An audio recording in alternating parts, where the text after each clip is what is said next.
We mourn our heroes past, we celebrate them, and our heroes living as we continue to fight on until Biafra is fully restored.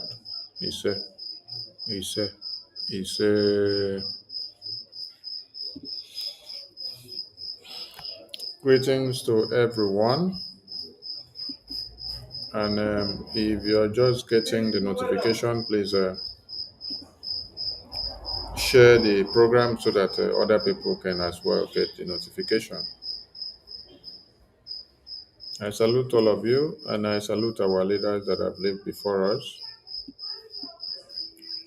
And I salute all Biafrans that are making it happen. Yes. Without you, the whole world will not be talking about Nigeria today. Our heroes past, we salute you. Our heroes that are living, we salute you. And all of you that have done the sacrifice. Our leaders in prison, we salute you for the good works that you do. Mazi Nnamdi Kanu is in prison. Mazi Simon Ekpa is in prison. And all of you are here. So what is required of you is to make sure the template of Biafra, the template of BRGI continue to sing the sound of freedom. I congratulate Biafran people for their great achievement. When Nigerian terrorist government officials are sanctioned, it is your achievement.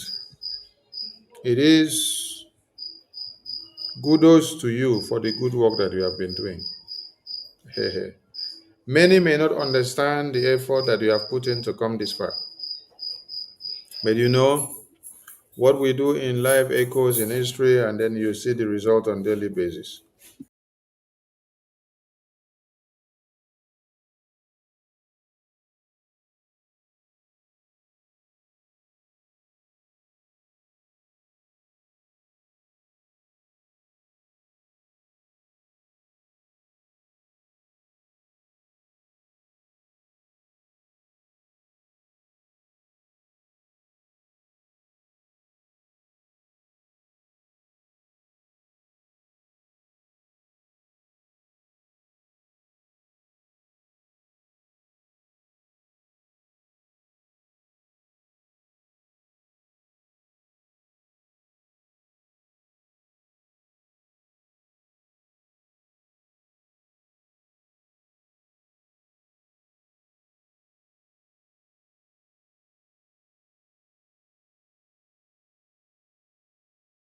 Did I commit any crime? Did I commit any crime? The answer is no. I committed no crime. I am fighting for the freedom of my people as contained in the constitution of the zoo called Nigeria. I did no wrong. That was why after 2 years they could not prove any case. Even till now, we are still in court. They cannot prove any case. And people talk as if they are so moronic that an animal is better than them. They say I insult them. I insult you because you can't reason properly. I did nothing wrong. Calling for the establishment, or should I say the restoration of Biafra, is within provisions of the Constitution of the Federal Republic of Nigeria. It is very clear and straightforward. It's there. Go and check it yourself.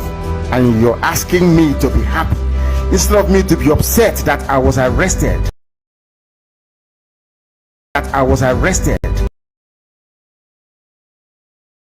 Did I commit any crime? Did I commit any crime? The answer is no. I committed no crime. I am fighting for the freedom of my people as contained in the constitution of the zoo called Nigeria. I did no wrong. That was why after 2 years they could not prove any case. Even till now, we are still in court. They cannot prove any case. And people talk as if they are so moronic that an animal is better than them. They say I insult them. I insult you because you can't reason properly. I did nothing wrong. Calling for the establishment, or should I say the restoration of Biafra, is within provisions of the Constitution of the Federal Republic of Nigeria. It is very clear and straightforward. It's there. Go and check it yourself. And you're asking me to be happy instead of me to be upset that I was arrested. Did I commit any crime? Did I commit any crime? The answer is no. I committed no crime. I am fighting for the freedom of my people as contained in the constitution of the zoo called Nigeria. I did no wrong. That was why after 2 years they could not prove any case. Even till now, we are still in court. They cannot prove any case. And people talk as if they are so moronic that an animal is better than them. They say I insult them. I insult you because you can't reason properly. I did nothing wrong. Calling for the establishment, or should I say the restoration of Biafra, is within provisions of the Constitution of the Federal Republic of Nigeria. It is very clear and straightforward. It's there. Go and check it yourself. And you're asking me to be happy instead of me to be upset that I was arrested. Did I commit any crime? Did I commit any crime? The answer is no. I committed no crime. I am fighting for the freedom of my people as contained in the constitution of the zoo called Nigeria. I did no wrong. That was why after 2 years they could not prove any case. Even till now, we are still in court. They cannot prove any case. And people talk as if they are so moronic that an animal is better than them. They say I insult them. I insult you because you can't reason properly. I did nothing wrong.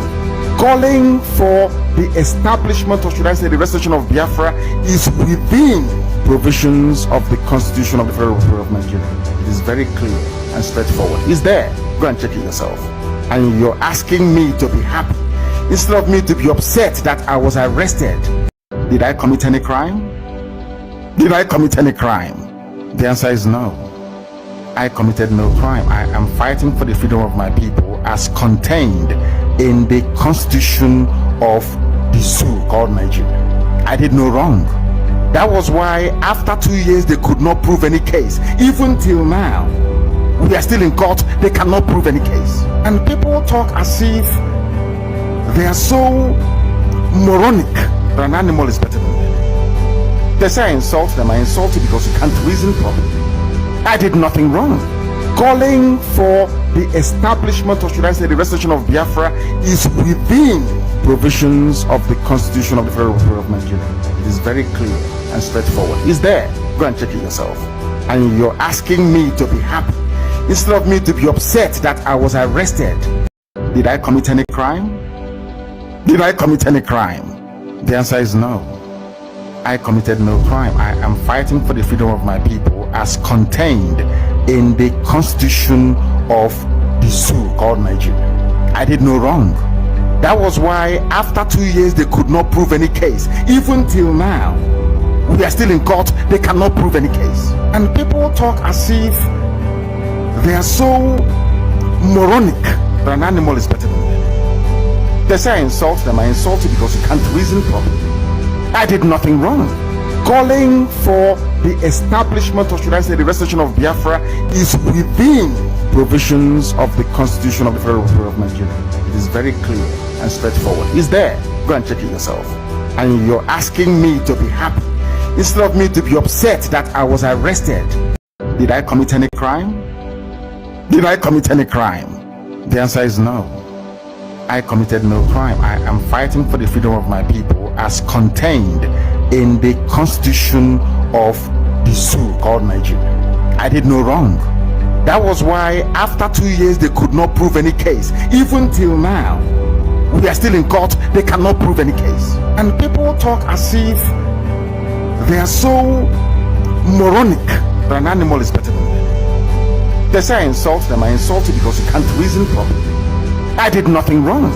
Calling for the establishment, or should I say the restoration of Biafra, is within provisions of the Constitution of the Federal Republic of Nigeria. It is very clear and straightforward. It's there. Go and check it yourself. And you're asking me to be happy instead of me to be upset that I was arrested. Did I commit any crime? Did I commit any crime? The answer is no. I committed no crime. I am fighting for the freedom of my people as contained in the constitution of the zoo called Nigeria. I did no wrong. That was why after 2 years they could not prove any case. Even till now, we are still in court, they cannot prove any case. And people talk as if they are so moronic that an animal is better than them. They say I insult them. I insult you because you can't reason properly. I did nothing wrong. Calling for the establishment, or should I say the restoration of Biafra, is within provisions of the Constitution of the Federal Republic of Nigeria. It is very clear and straightforward. It's there. Go and check it yourself. And you're asking me to be happy instead of me to be upset that I was arrested. Did I commit any crime? Did I commit any crime? The answer is no. I committed no crime. I am fighting for the freedom of my people as contained in the Constitution of the zoo called Nigeria. I did no wrong. That was why after 2 years they could not prove any case. Even till now, we are still in court, they cannot prove any case. And people talk as if they are so moronic that an animal is better than them. They say I insult them. I insult you because you can't reason properly. I did nothing wrong. Calling for the establishment, or should I say the restoration of Biafra, is within provisions of the Constitution of the Federal Republic of Nigeria. It is very clear and straightforward. It's there. Go and check it yourself. And you're asking me to be happy instead of me to be upset that I... Thank you, thank you, thank you, thank you. Welcome back, welcome back, welcome back. So, we are back, and your results are speaking out loudly, and the US government are working on your policies. Congratulations to all Biafrans who have made it this far. Yes, your works, your sacrifices, your money, your pain, your gain, and everything you've done is actually speaking out. You called for sanctions against Nigeria, and now it is happening. Yes. And on this very note, I am going to open the document of the testimony which Brgie is submitted to the US Congress. It is time for many of you to know what we did that you did not want to go and read. Come and read it now. Yes. You called for sanctions for US to work on Nigeria, to sanction Nigerian government for kidnapping Mazi Nnamdi Kanu, for aiding and abetting the imprisonment of Simon Ekpa, for aiding and abetting the massacre, the genocide of Christians, babies, women, and children in Nigeria, for slaughtering Christians, Biafrans to be specific, because over 200 that you hear in Nigeria, Biafran people happens to be about 100 million of them, and they are predominantly Christians. So when you hear of the Christian genocide in Nigeria, it is targeted at the Biafran people and the rest that are the Yorubas, the rest that are the Hausas, and the rest that are the Middle Beltans. So the case of the Christian genocide has been established, and in our congressional briefing, you heard it very well from our lobbyists that you have to capitalize on what? You have to capitalize on the religious persecution, because it is very, very important to the US government. Who enters the Oval Office, or Secretary of State who enters that seventh floor of their office of the Dwight D. Eisenhower building in Foggy Bottom, that they can somehow have a tabula rasa, that the past doesn't matter. Well, let me set the record straight. The past does matter. The past can't be forgotten. And we wouldn't be here today if it weren't for repeated efforts to work within the system system only to be crushed by Nigerian corruption, Nigerian dictatorship, and Nigerian cynicism. And if I may, Nigerian religious animosity on the parts of some sectarian communities. Now, one problem, of course, is then that U.S. historical ignorance, and this is where it's so important for the Biafrans to really rally, to meet with Democrats, to meet with Republicans, not to meet and spend all those times meeting with those who agree with you, but actually concentrating their efforts on those who disagree. The fact of the matter is, Americans need an education in history, and they need an education in history quickly, because the price of American ignorance is going to be tragedy and more killings in Biafra.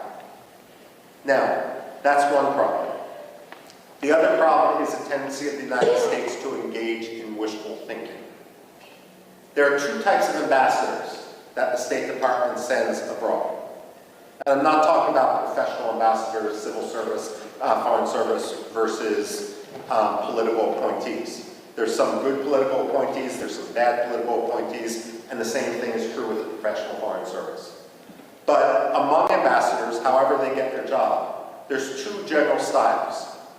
One style, and we've seen this too often in Nigeria, and I can name other places where we've seen this, the Democratic Republic of Congo, Somalia as well, takes an ambassador, and that ambassador believes that the best way to represent American interests is to ingratiate themselves to a dictator, to have zero tension with that dictator, and that oftentimes means amplifying that dictator's propaganda, his rhetoric, to his face.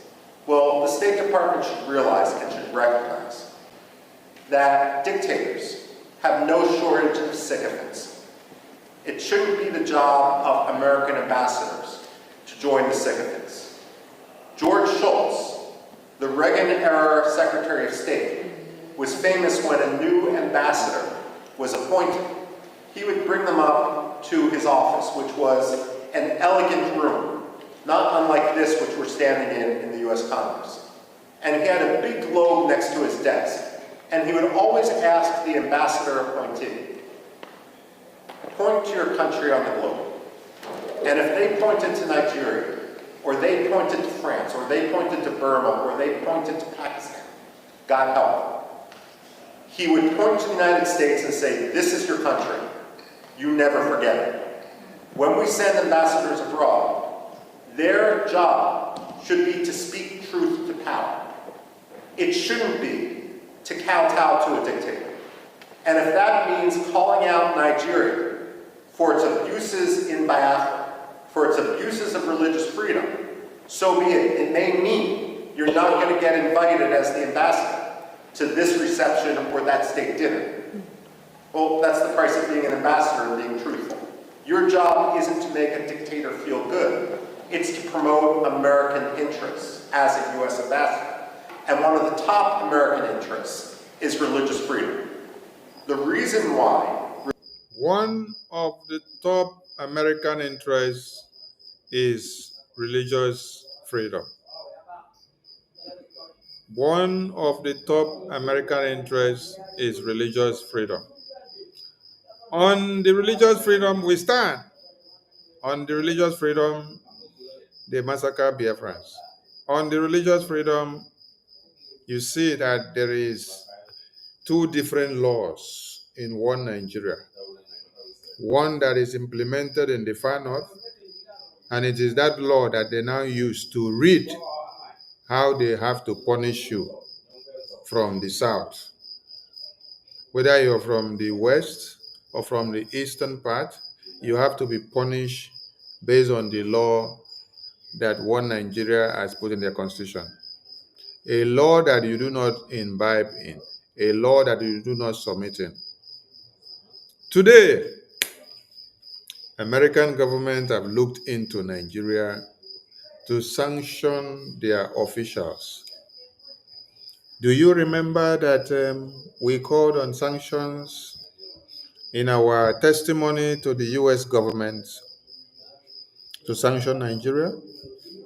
This was the congressional briefing, and Michael Rubin pointed out one of the top priority that we must use is religious persecution. Mazen Nnamdi Kanu is a Christian. Mazen Nnamdi Kanu has been pronounced death sentence, life imprisonment, which means Biafra, death sentence. Biafra, life imprisonment. Why? Because he's a Christian. Biafra is a Christian faith. Biafra is a Christian thing. Biafra is a Christian religion. Biafra is a Jewish religion. Biafra is a traditional religion. Biafra is not the jihadist terrorist religion. So that is why Boko Haram negotiate and sit down with Nigerian government to have meetings. But they cannot give them life imprisonment.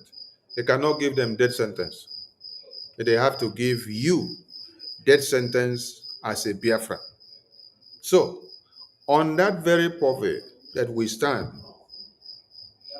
religious persecution is very important. Like Michael Rubin said, one of the top priority for American government is religious persecution. And the Biafran government must make use of this as a tool to make sure you advance in your quest for your independence restoration.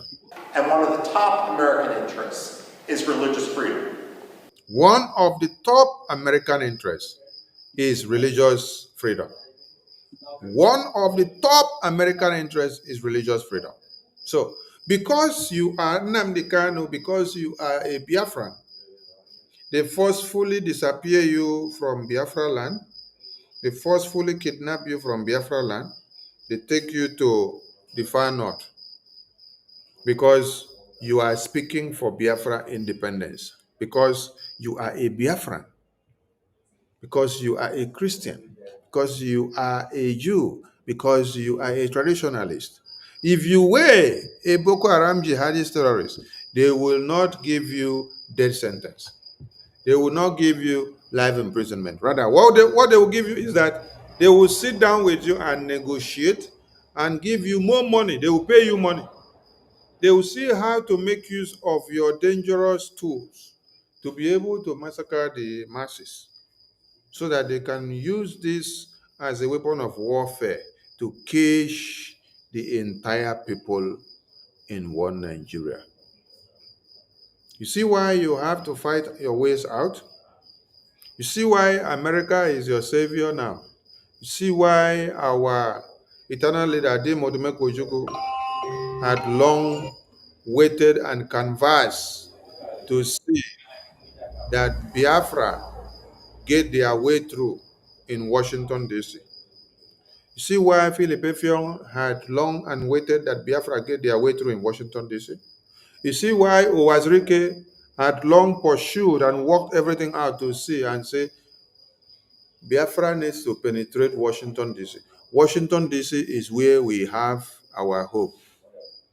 You see why Mazen Nnamdi Kanu spent so much money, though the people that surrounded him embezzle all the money and they scam.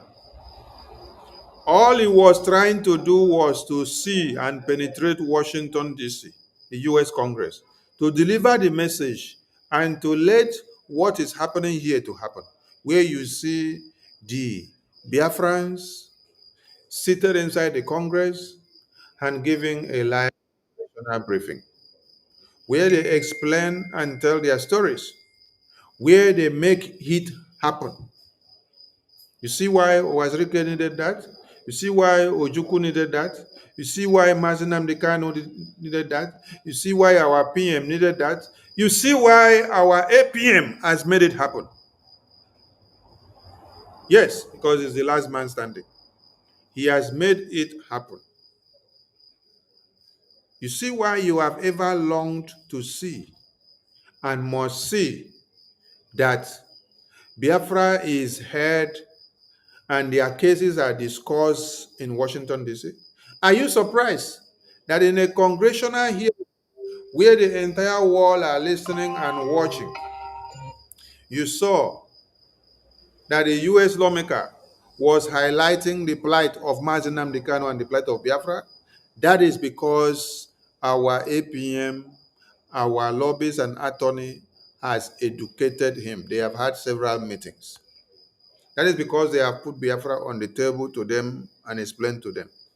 And they understood. That is because they have been informed. They get to know.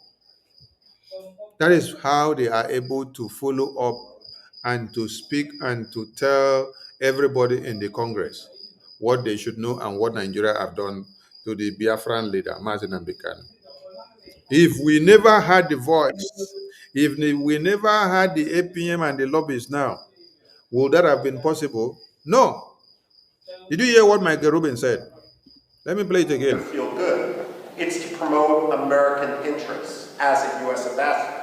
And one of the top American interests is religious freedom. One of the top American interests is religious freedom. Religious freedom. So if you are persecuting Christians, if you are persecuting religion of all sects, oh, that means you have entered the net of America. Don't be surprised that we are making use of that very tactics, that very net, to nail and to crush the Nigerian terrorist government. Yes, because Mazi Nnamdi Kanu is a victim of religious persecution. Mazi Nnamdi Kanu is a victim of religious persecution. If it was Adamu that was in the shoe of Mazi Nnamdi Kanu, they would not say they should sentence him to death. No, it is because it is a Biafran matter, a Christian matter, so they say sentence him to death. Sentence him to life imprisonment because they know what we are coming for is not to laugh with Nigeria, it is to get Biafra and to go back to who we were before the white man came. We are not seeking for the Biafra to lord it on anybody. It is a Biafra that Biafran people will have and will be able to speak for themselves and will be able to decide what they want and how they want to live. Not a Biafra where somebody sits down in Abuja, in Kafanchan, and decide their fate and then come and interpret it inside the Senate. Yes. We called on US to sanction Nigeria in this congressional briefing. Now, we called on US to designate Nigeria as a country of particular concern. They have done the first one, designate Nigeria as a country of particular concern. The second one we called for was also to sanction Nigeria. They are doing it now.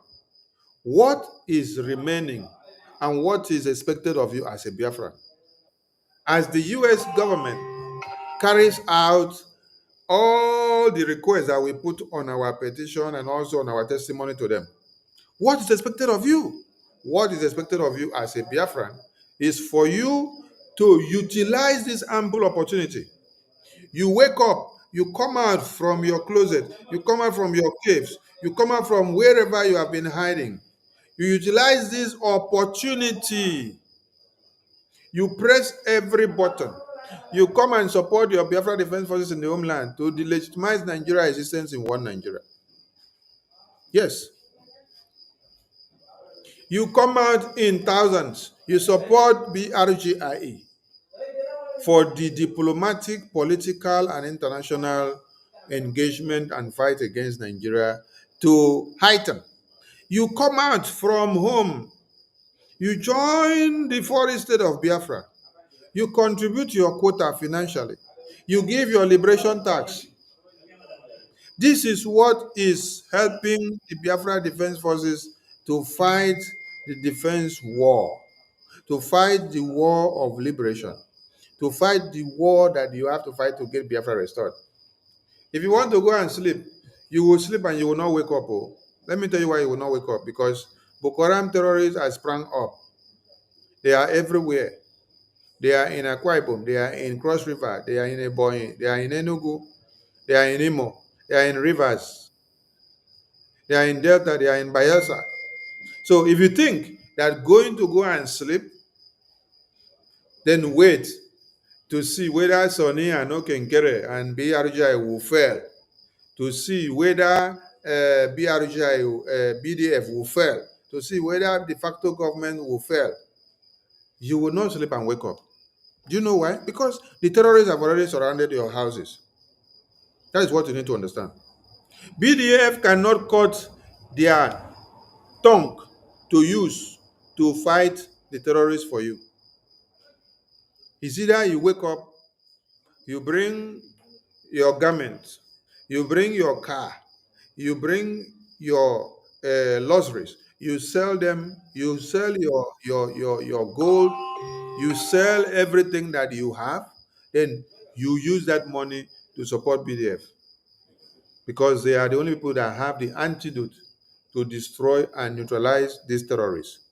You cannot do it yourself. You have to use this opportunity that American government have given you now by shrinking Nigerian government in all areas. It is time you rise up. It is time you use what you have to get what you get, and to get what you want.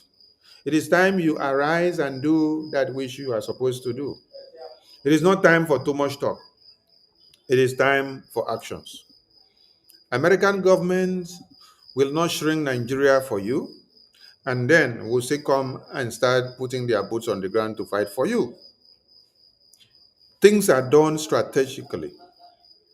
At this very point, it is your own to fit your legs or your foot into the shoe and start doing what you have to do.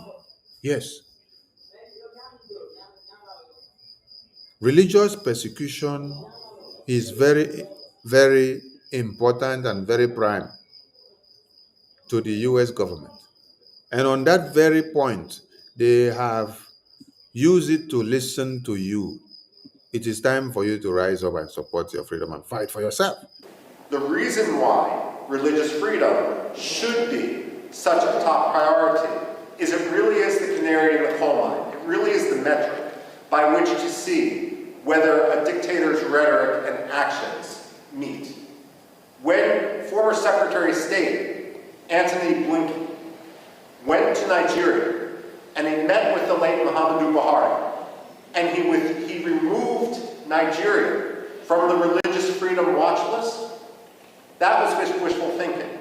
It didn't make Nigeria a better place. It didn't stop the killings in Biafra. It didn't stop the killings elsewhere in Nigeria. All it did was signal to the Nigerian government that they could quite literally get away with murder. Wishful thinking has consequence. The United States also needs not to believe its own spin and not to try to cynically use the Biafran issue to advance its other causes. So, for example, I don't know how many times I've talked to people who are partial to the Nigerian government in the United States and will accept the Nigerian lies.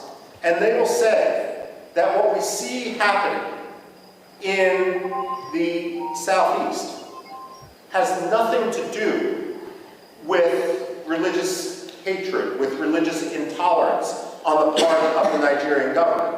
It's all about climate change. Let me tell you this, and I've actually said this to the State Department. Climate change does not charter buses in order to ship Fulani militiamen into Biafra to kill Christians. That's not China, that's not climate change. That's ethnic cleansing.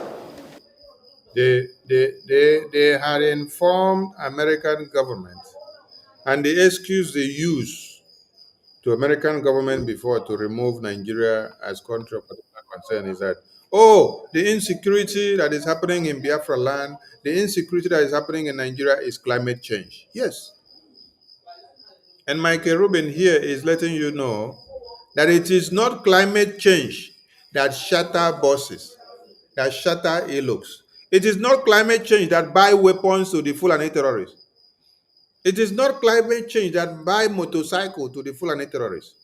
It is not climate change that give the Fulani terrorists or the Boko Haram all the weapons that they use to invade communities and to annihilate, to cut lives of babies, women, and children short. It is not climate change. But what is it? What it is terrorism.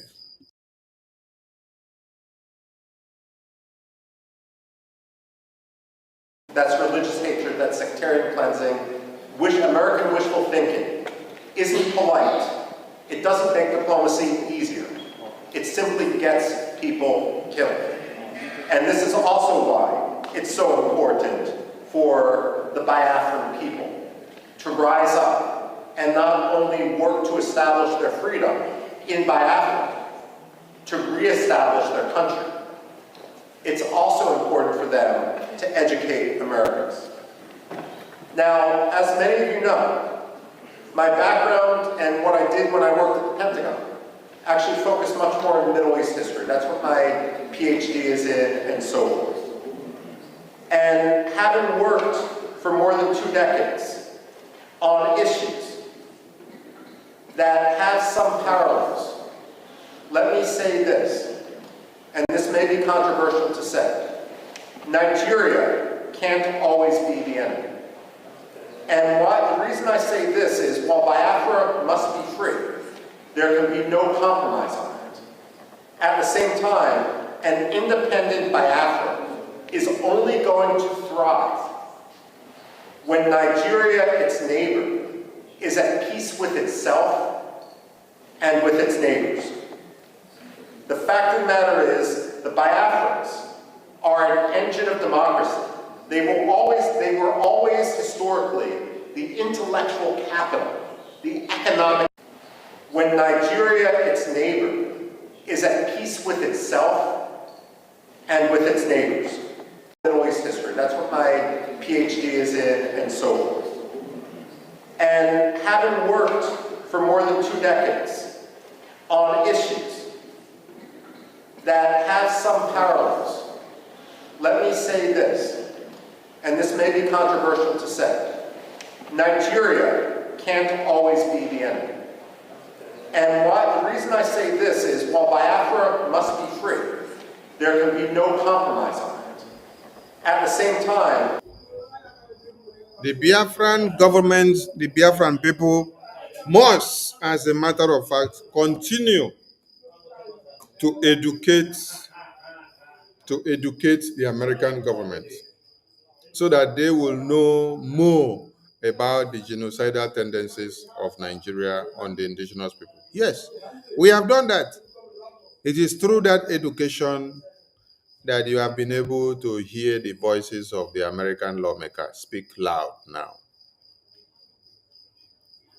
Let me go back again so that you can be able to get the message.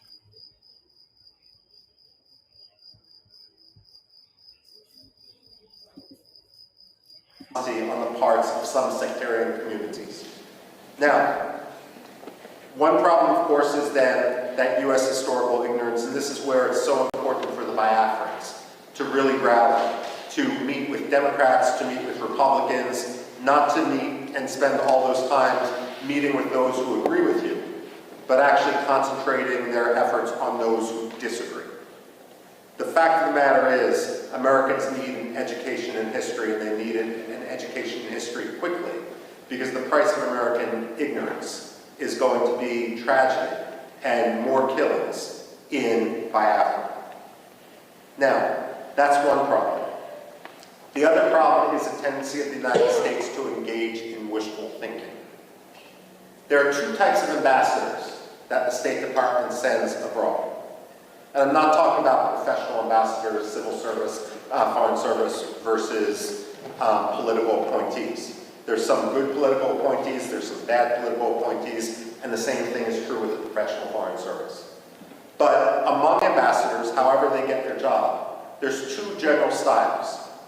One style, and we've seen this too often in Nigeria, and I can name other places where we've seen this, the Democratic Republic of Congo, Somalia as well, takes an ambassador, and that ambassador believes that the best way to represent American interests is to ingratiate themselves to a dictator, to have zero tension with that dictator, and that oftentimes means amplifying that dictator's propaganda, his rhetoric, to his face. Well, the State Department should realize and should recognize that dictators have no shortage of sycophants. It shouldn't be the job of American ambassadors to join the sycophants. George Shultz The Reagan-era Secretary of State was famous when a new ambassador was appointed. He would bring them up to his office, which was an elegant room, not unlike this which we're standing in the US Congress. And he had a big globe next to his desk. And he would always ask the ambassador appointee, point to your country on the globe. And if they pointed to Nigeria, or they pointed to France, or they pointed to Burma, or they pointed to Pakistan, God help them. He would point to the United States and say, this is your country. You never forget it. When we send ambassadors abroad, their job should be to speak truth to power. It shouldn't be to kowtow to a dictator. And if that means calling out Nigeria for its abuses in Biafra, for its abuses of religious freedom, so be it. It may mean you're not going to get invited as the ambassador to this reception or that state dinner. Well, that's the price of being an ambassador and being truthful. Your job isn't to make a dictator feel good. It's to promote American interests as a U.S. ambassador. And one of the top American interests is religious freedom. The reason why religious freedom should be such a top priority is it really is the canary in the coal mine. It really is the metric by which to see whether a dictator's rhetoric and actions meet. When former Secretary of State Antony Blinken went to Nigeria and he met with the late Muhammadu Buhari, and he removed Nigeria from the religious freedom watch list, that was wishful thinking. It didn't make Nigeria a better place. It didn't stop the killings in Biafra. It didn't stop the killings elsewhere in Nigeria. All it did was signal to the Nigerian government that they could quite literally get away with murder. Wishful thinking has consequence. The United States also needs not to believe its own spin and not to try to force, cynically use the Biafran issue to advance its other causes. So, for example, I don't know how many times I've talked to people who are partial to the Nigerian government in the United States and will accept the Nigerian lies. And they will say that what we see happening in the Southeast has nothing to do with religious hatred, with religious intolerance on the part of the Nigerian government. It's all about climate change. Let me tell you this, and I've actually said this to the State Department. Climate change does not charter buses in order to ship Fulani militiamen into Biafra to kill Christians. That's not China. That's not climate change. That's ethnic cleansing. That's religious hatred. That's sectarian cleansing. American wishful thinking isn't polite. It doesn't make diplomacy easier. It simply gets people killed. And this is also why it's so important for the Biafran people to rise up and not only work to establish their freedom in Biafra, to reestablish their country. It's also important for them to educate Americans. Now, it is very important for the Biafran people to educate the American lawmakers. And we have done the education, and it is happening. Because we have educated them to the point that they now understand that religious freedom that they are looking at, that Biafran people have become the endangered species in Nigeria. That is why we gathered here in Washington, D.C. Mazi Nnamdi Kanu is a victim of that religious persecution. Yes. So, we called on the United States of America to sanction Nigeria and their officials, and Finland on the kidnap of Mazi Nnamdi Kanu and the imprisonment of Simon Ekpa, RPM, respectively. We submitted explosive testimony to the U.S. Congress. urging for the release of our leaders. What have you seen now is that American government are responding to our pleas and our petitions one after another. Today, this is the breaking news. This breaking news on the screen is sanctions that are to be placed on the Nigerian government officials. Sanctions on their officials. It's not just Nigeria, so that some of you will not get scared and say, oh, it is generalized to the poor man. No, it is not you as the poor man that caused the kidnapping of babies, women, and children. It is not you, the poor man, that caused the kidnapping of Mazi Nnamdi Kanu. It is not you, the poor man, that caused the massacre, the genocide of innocent babies in their sleeps. No, it is the politicians. APC and PDP is a terrorist organization. Yes, that is why all their officials must be sanctioned. I am going to go back to go and read the petition that we submitted to the US Congress. But here now, let me see what you can read from here. This is Michael Rubio. Can you see that on the screen? Okay. The Secretary of State. The Secretary of State, Michael Rubio, was born in Miami, Florida, 1971. Oh, let us just go to the statement of the day. I think the statement of the day is here. So let's focus on the statement of the day. This is the press statement. The United States is taking a decisive decision in response to the mass killings and violence against Christians by radical Islamic terrorists, Fulani ethnic militias, and other violent actors in Nigeria and beyond.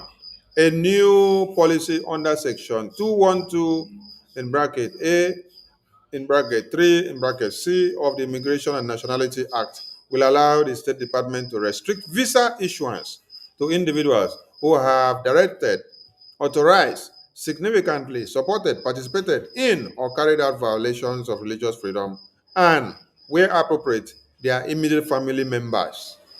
As President Trump made clear, the United States cannot stand by while such atrocities are happening in Nigeria and numerous other countries.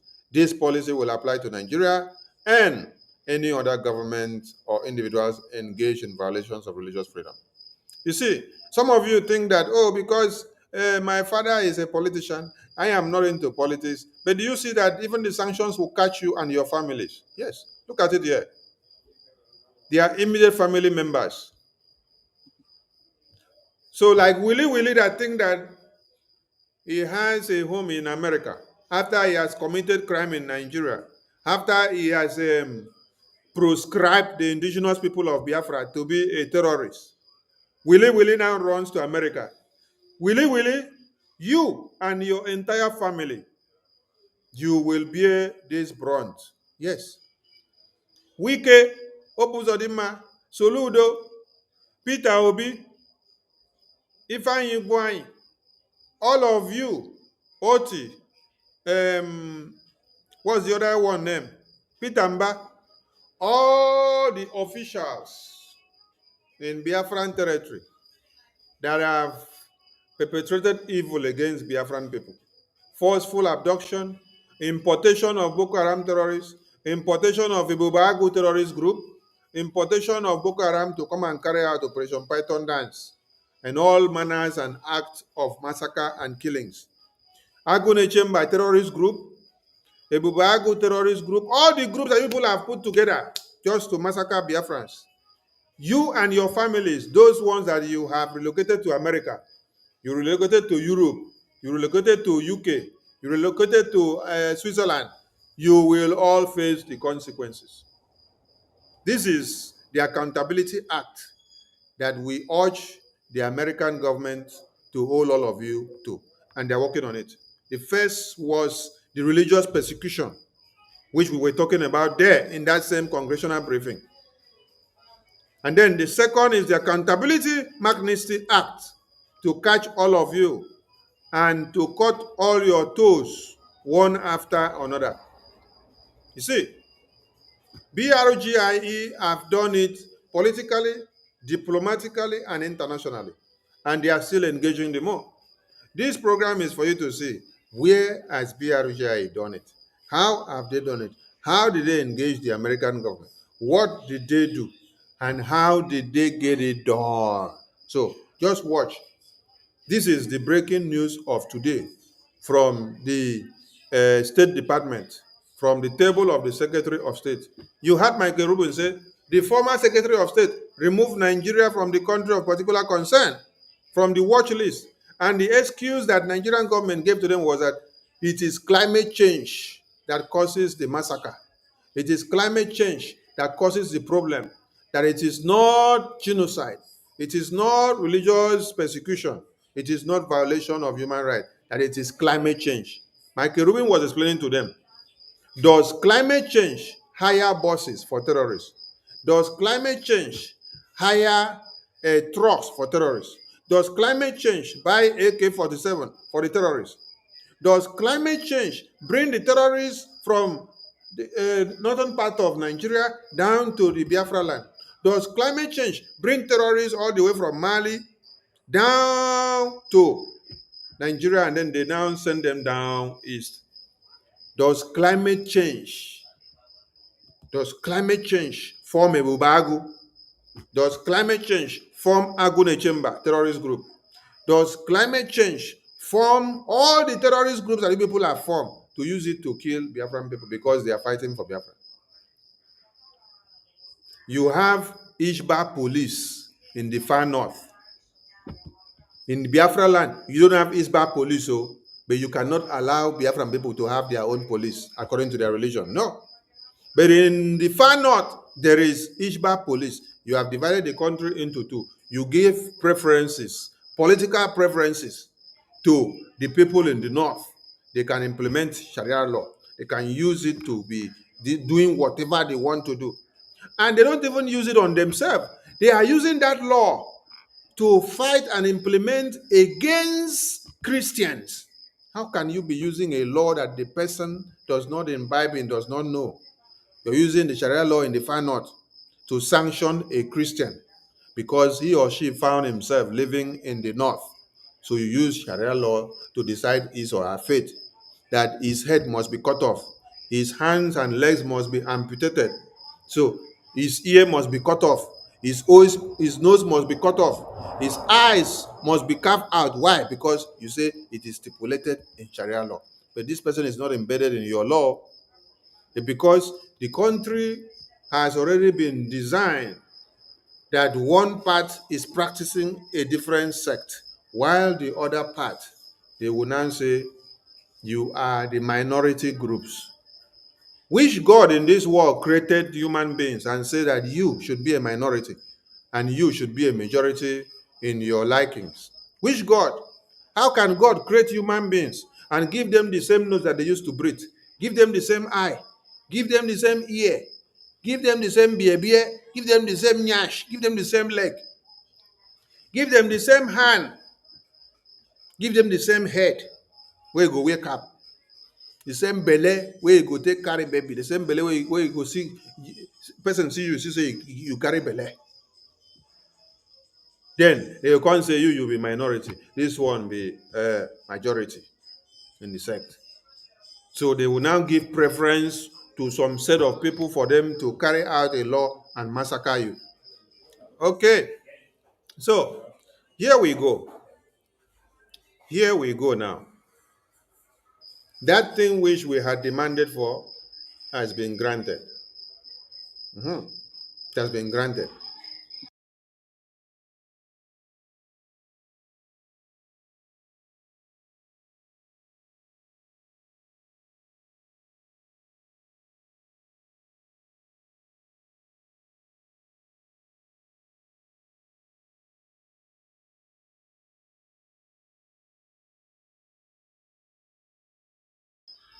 Now, the American government are answering your prayers. Some of you did not know about this. BRGI called for sanctions on Nigeria and Finland. The acting PM provides explosive testimony to the US Congress. and urges the release of Kanu and Ekpa. This news has been on the line since when? Since July. Yes, this news has been on the line since July. This news has been on the line since July. You see? Records submitted. Okechukwu Nkere, political and human rights activist. Statement submitted for record. It was received and then the US government approved of it. Now, we are going to read this very report. We want to see what is inside there. Yes. Let us go and see what is inside there. So that for those that did not know what Biafran government in exile submitted to the US government, it is time you look at it now and see. So that when you are sitting down and then you see that the American government are taking steps and policies, you will ask yourself, how did it happen? And where and how did it start? Now, I want to read the testimony that we submitted to the US Congress for you. Because you've seen the publications online, you discredited it.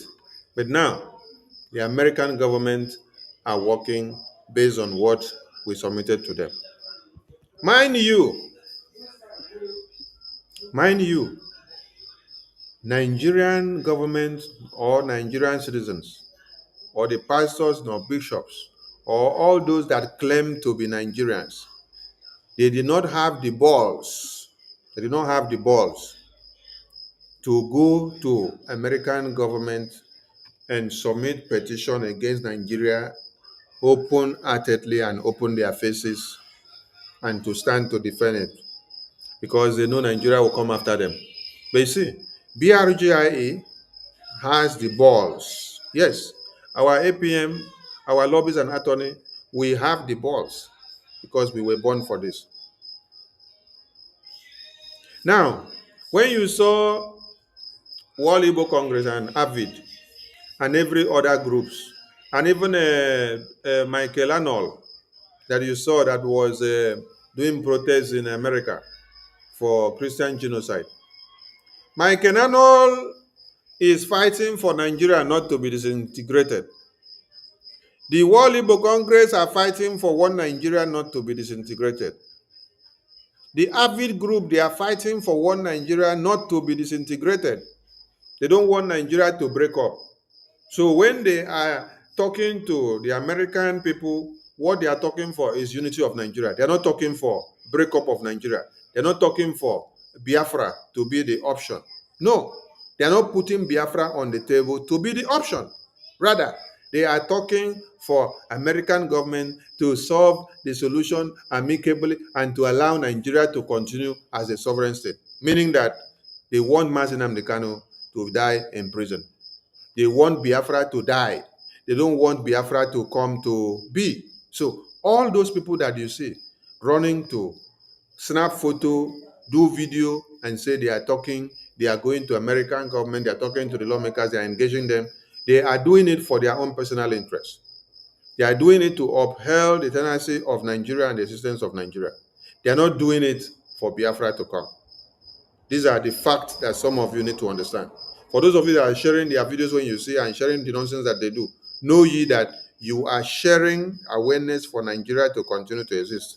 The only thing you should be sharing at this time is what you see that BRGI is doing, what the US government resolutions are coming out with, which is aiming to disintegrate Nigeria. Because you as a Biafran, you have to fix yourself into the scenario and then utilize every opportunity that has showed itself to make sure you capitalize on it, to see that you use it to make sure Nigeria is cut to pieces. If not so, Nigeria will cut you in your sleep. Before you sleep and wake up. I salute all Biafrans. Now, how did we get here? Let us read. How did American government wake up and then start sanctioning Nigeria? What triggered everything? And how did it go? These are the things that you need to understand today.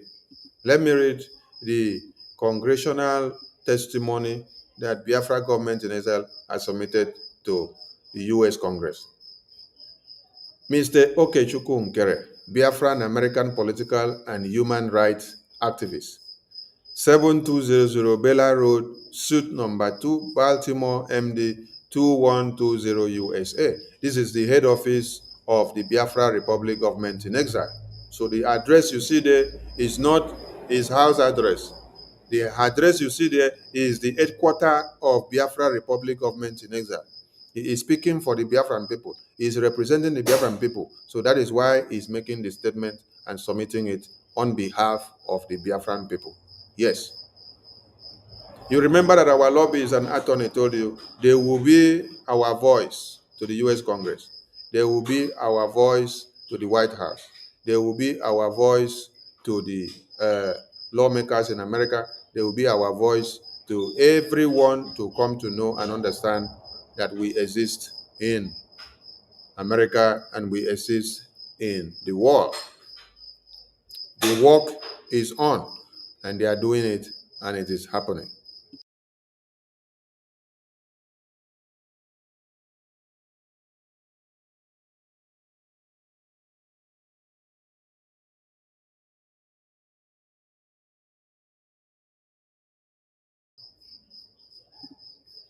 Okay. Written statement submitted for record. Tom Lantos.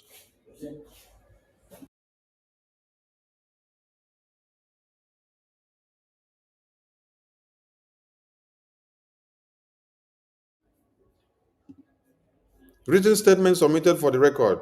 Tom Lantos Human Rights Commission hearing.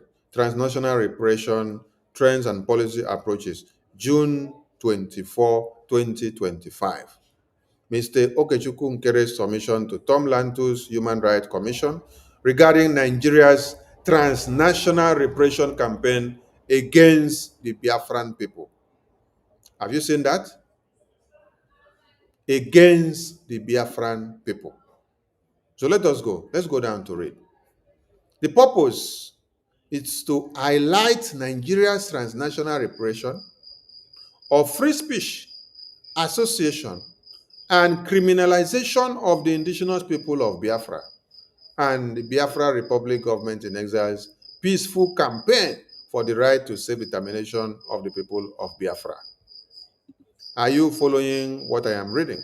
I want everybody to take their time and follow attentively.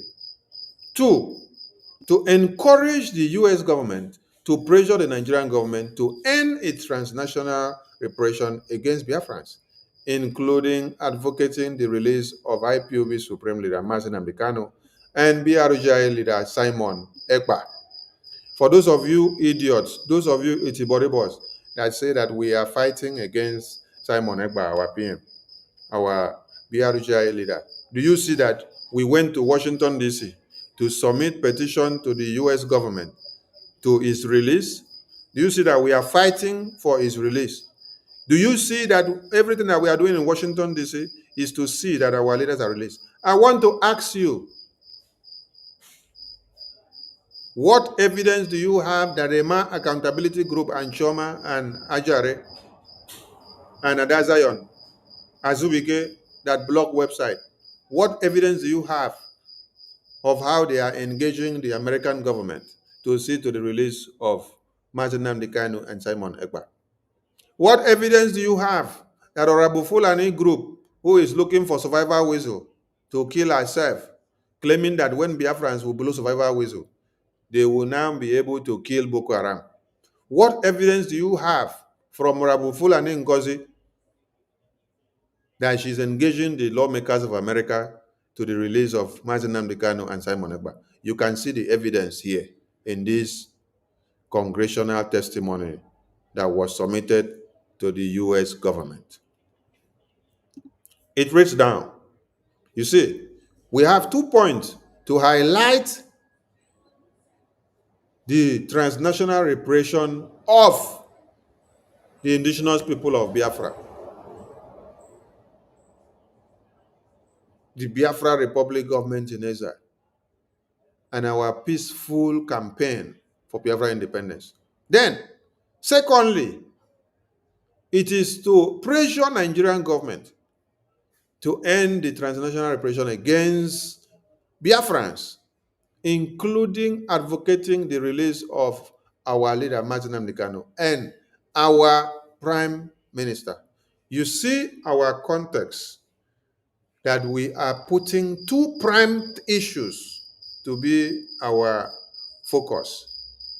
So those that are castigating us every day, please ask them, what are they doing and what evidence do they have to show to the Biafran people that this is what they are doing to see to the release of Mazi Nnamdi Kanu? I'm asking them all, and Mazi Simon Ekpa. So we come down and we read. Introduction and background. Nigeria is an oil-rich country and a continental power in Africa.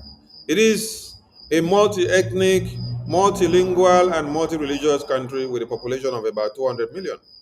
There are three major ethnic groups, the Igbo, the Yoruba, and the Hausa Fulani, and 250 other smaller ethnic groups.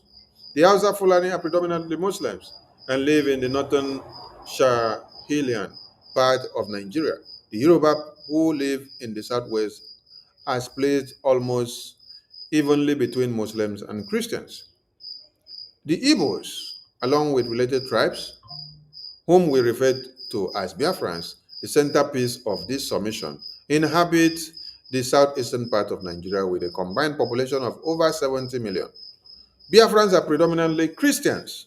Listen, Biafrans are predominantly Christians and traditional worshippers, with constituency also practicing Judaism. Do you see that? So, having known that Biafran people are predominantly Christians and traditional worshippers, and with constituency also practicing Judaism, do you now see how you have become endangered species in Nigeria? Because Nigeria targets Christians, traditional worshippers, and Judaism on their religious persecution. Have you ever seen where they say a Muslim imam or Islamic imam was massacred by a Christian? Have you ever heard where they say a Muslim imam or Islamic imam was massacred by a Christian? Have you heard where they say a Muslim imam or Islamic imam was massacred by a traditional worshipper? Have you ever heard where they say a Muslim imam was massacred by a Jewish worshipper? No, you don't see that.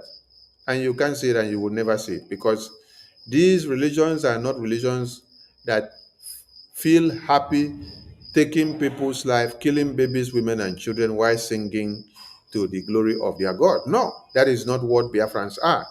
And they don't have such values. So the Biafran people have good and equal values like that of the American people.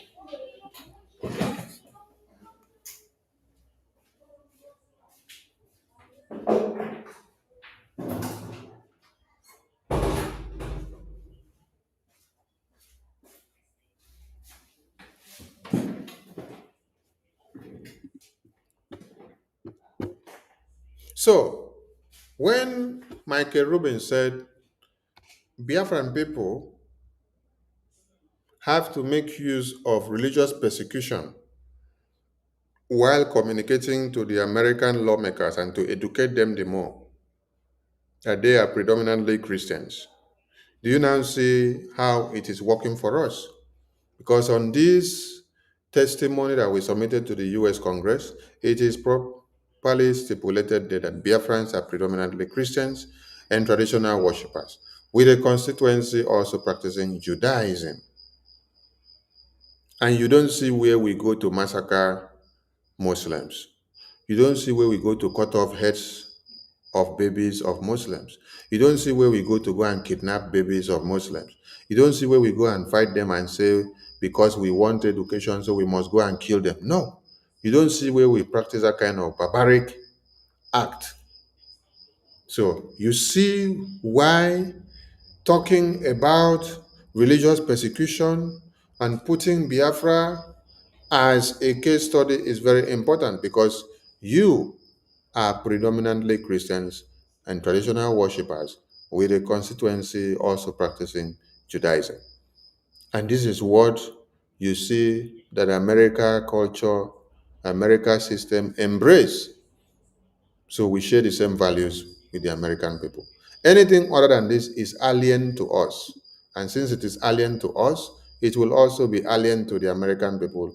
And that is why the American government, as we speak now, are designating the Muslim Brotherhood as a terrorist organization and ready to find out all those that are involved in Islamic Jihadist Terrorism Act. So, the land is blessed with human and mineral resources, including vast hydrocarbons. Biafrans are very commercially inclined, industrious, and are given to scholarly and professional pursuit in addition to their first nature as gifted merchandalists. They can or they had an established grassroots democratic order known as the Umuna system before the advent of the colonization.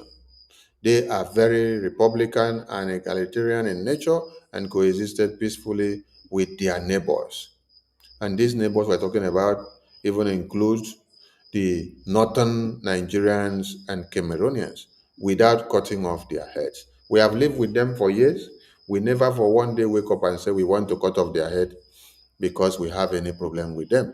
We never for one day say we want to cut off their babies, women, and children.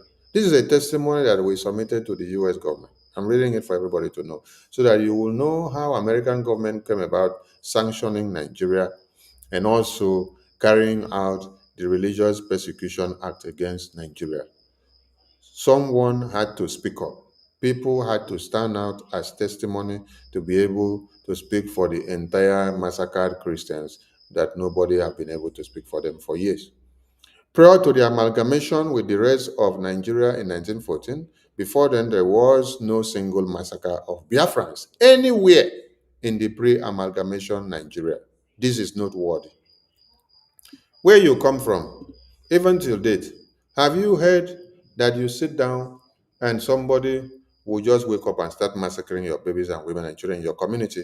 No, it is not done. So why is it a practice to these terrorist groups? Why? Why is it a practice to these terrorist groups?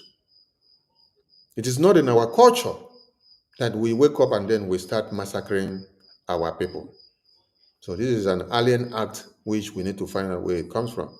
The first state of the pogrom that was levied on Biafrans, particularly the Igbos amongst them, happened in 1948 in northern Nigeria, when Biafrans were, without any justification, massacred just for being Biafrans or merely looking like one. It turned a genocidal corner in 1966. Soon after, the world commemorated the 21st century of the liberation of hapless Jews from Auschwitz and made the customary solemn declaration of never, never again, pivoting on a false narrative of a so-called Igbo coup, an Igbo plot to dominate Nigeria. Nigeria's military officers, the police, and notable civilians, mostly from the north, planned and executed the Biafran genocide. This was Africa's most devastating genocide of the 20th century. The more recent one in Rwanda that shocked the conscience of nations paled in comparison. An estimated of over 3 million Biafrans were murdered between 29 May 1966 and 12 January 1970. And had the Biafrans not resisted by unilaterally declaring its independence, the massacre would have been incalculable and more horrendous. There is credible evidence that the sectional Nigeria provoked the Nigerian Civil War as a cover to accomplish the genocide that had begun against Biafrans, generally, and the Igbos, in particularly as far back as 1948 in northern Nigeria. The difference this time was to take it to their homeland where they had fled and taken refuge under the heartily declared Republic of Biafra, a nation born in dire necessity and desperation to survive a genocide. The following excerpt from recently declassified U.S. Embassy diplomatic dispatches of the era on the pogroms and the war that followed is instructive, and it states that the North was minded to use the war as a tool to reassert its dominance of national affairs. That is, the northern Nigeria was minded to use the war as a tool to reassert a dominance of control or dominance of national affairs. Malam Kago Damboa, regional editor of the Morning Post, told the American consul in Kaduna, no one should kid himself that this is a fight between the East and the rest of Nigeria. It is a fight between the North and the Igbos because it was to eliminate the Biafran people. Just like you see today that the fight is to eliminate Biafra. That is why you see that the Northern Caliphate protect their terrorists, which they use to slaughter babies, women, and children. But the foolish Efulefus that we have in the East rather become their slaves, aid and abet the massacre of Biafrans in Biafra land. So, the perpetrators of this genocide, who subsequently seized federal power and deployed it to enabling themselves to pillage the enormous oil and gas deposit that lie within the Igbo territories, got off scot-free from any form of retribution for what are and unquestionable crimes against humanity. Suffix it to say that it is the same set of people that have directly or indirectly controlled the government and resources of Nigeria since then. This is the British government. So the content of this submission are neither news nor new. At the time, there was an extensive coverage of the Biafran genocide in the international media throughout its duration. All you need to do is to do basic research using Google or even AI. Robert Melson, a foreigner, a Holocaust survivor and a Nigerian expert who witnessed what happened between 1967 and 1970 in his book, Revolution and Genocide, states that I could not help but make the connection between their experience and my own.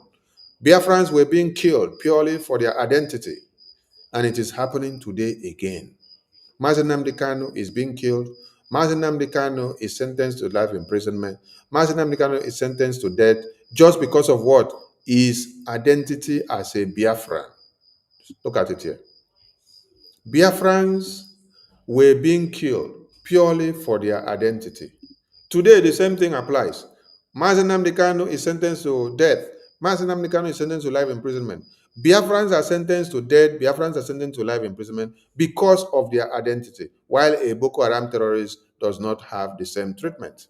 A Boko Haram terrorist is treated differently.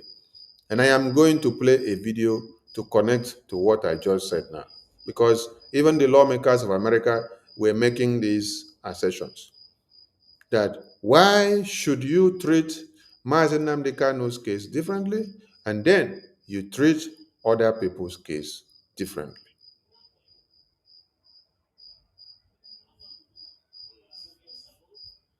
Why should you sentence Mazi Nnamdi Kanu to death, to life imprisonment, while Boko Haram terrorists, their cases are treated differently? There was a conviction recently of a terrorist, Boko Haram. I believe his name is Husseini Ismail.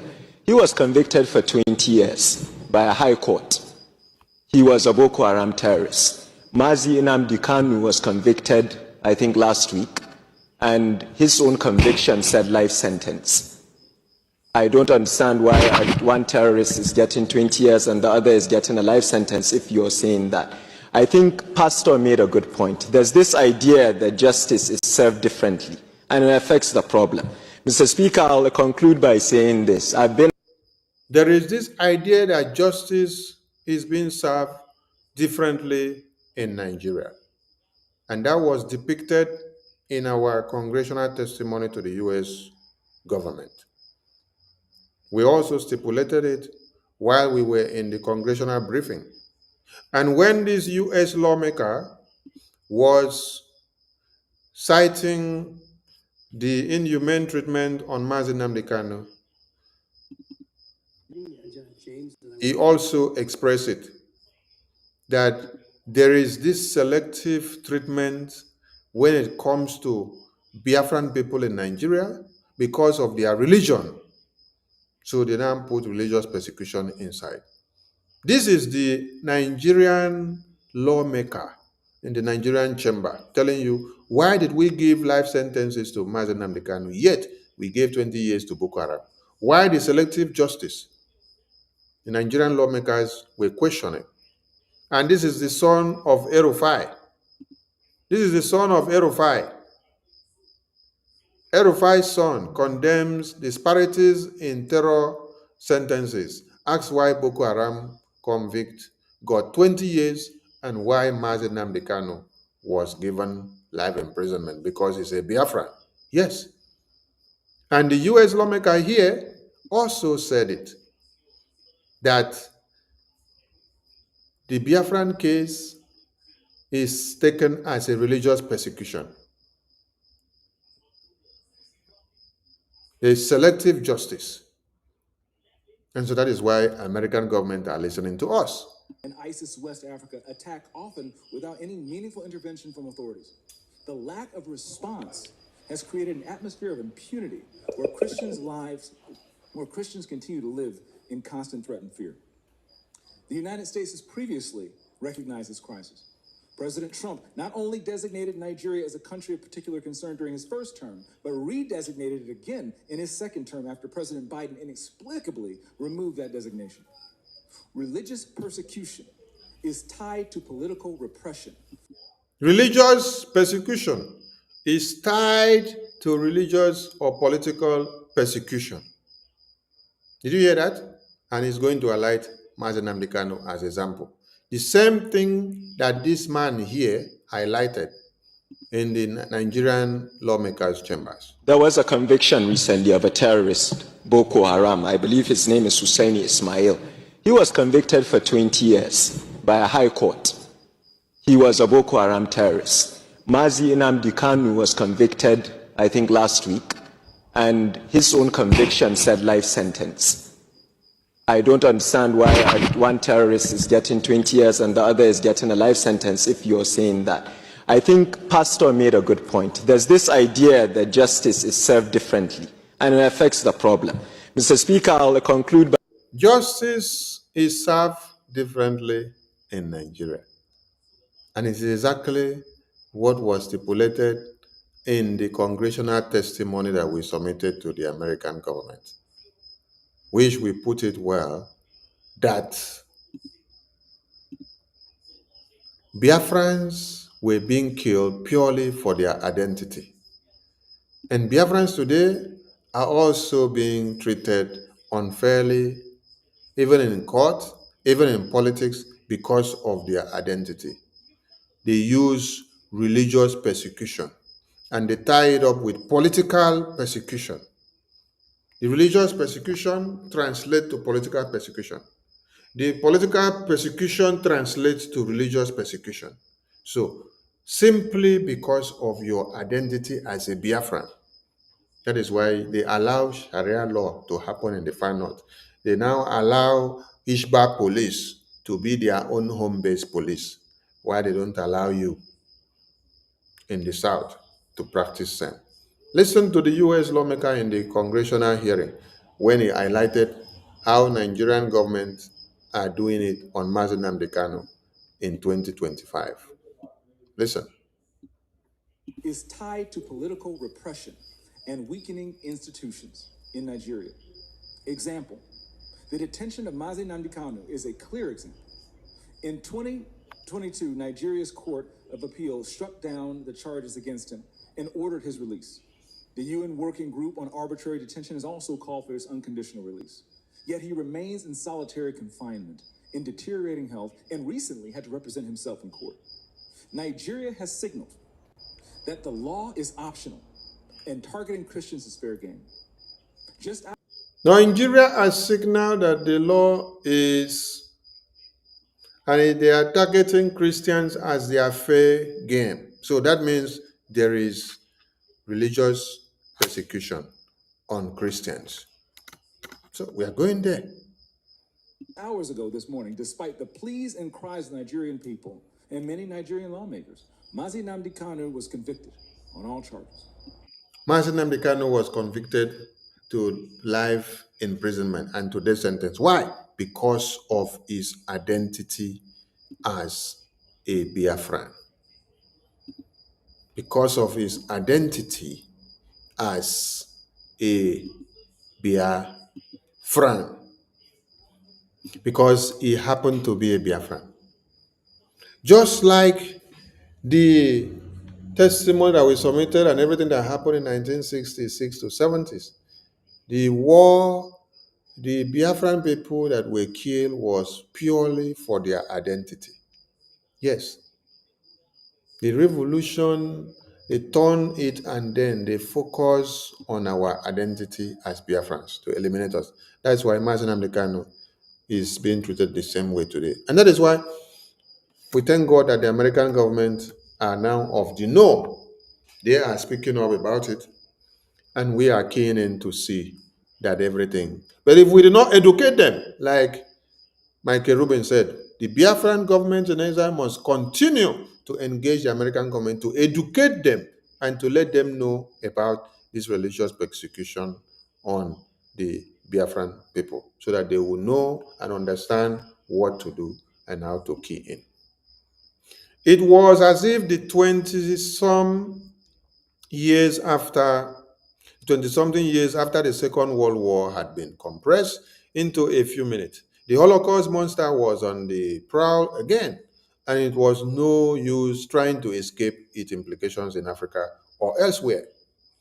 The scale of the carnage was such that had the Rome or the International Criminal Court statute been enacted, Nigeria's entire military leadership and its top civilian enablers would have been prosecuted for genocide and crimes against humanity for orchestrating the destruction of Biafrans in a whole or in a substantial part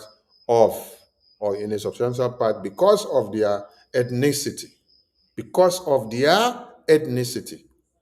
Because of their ethnicity.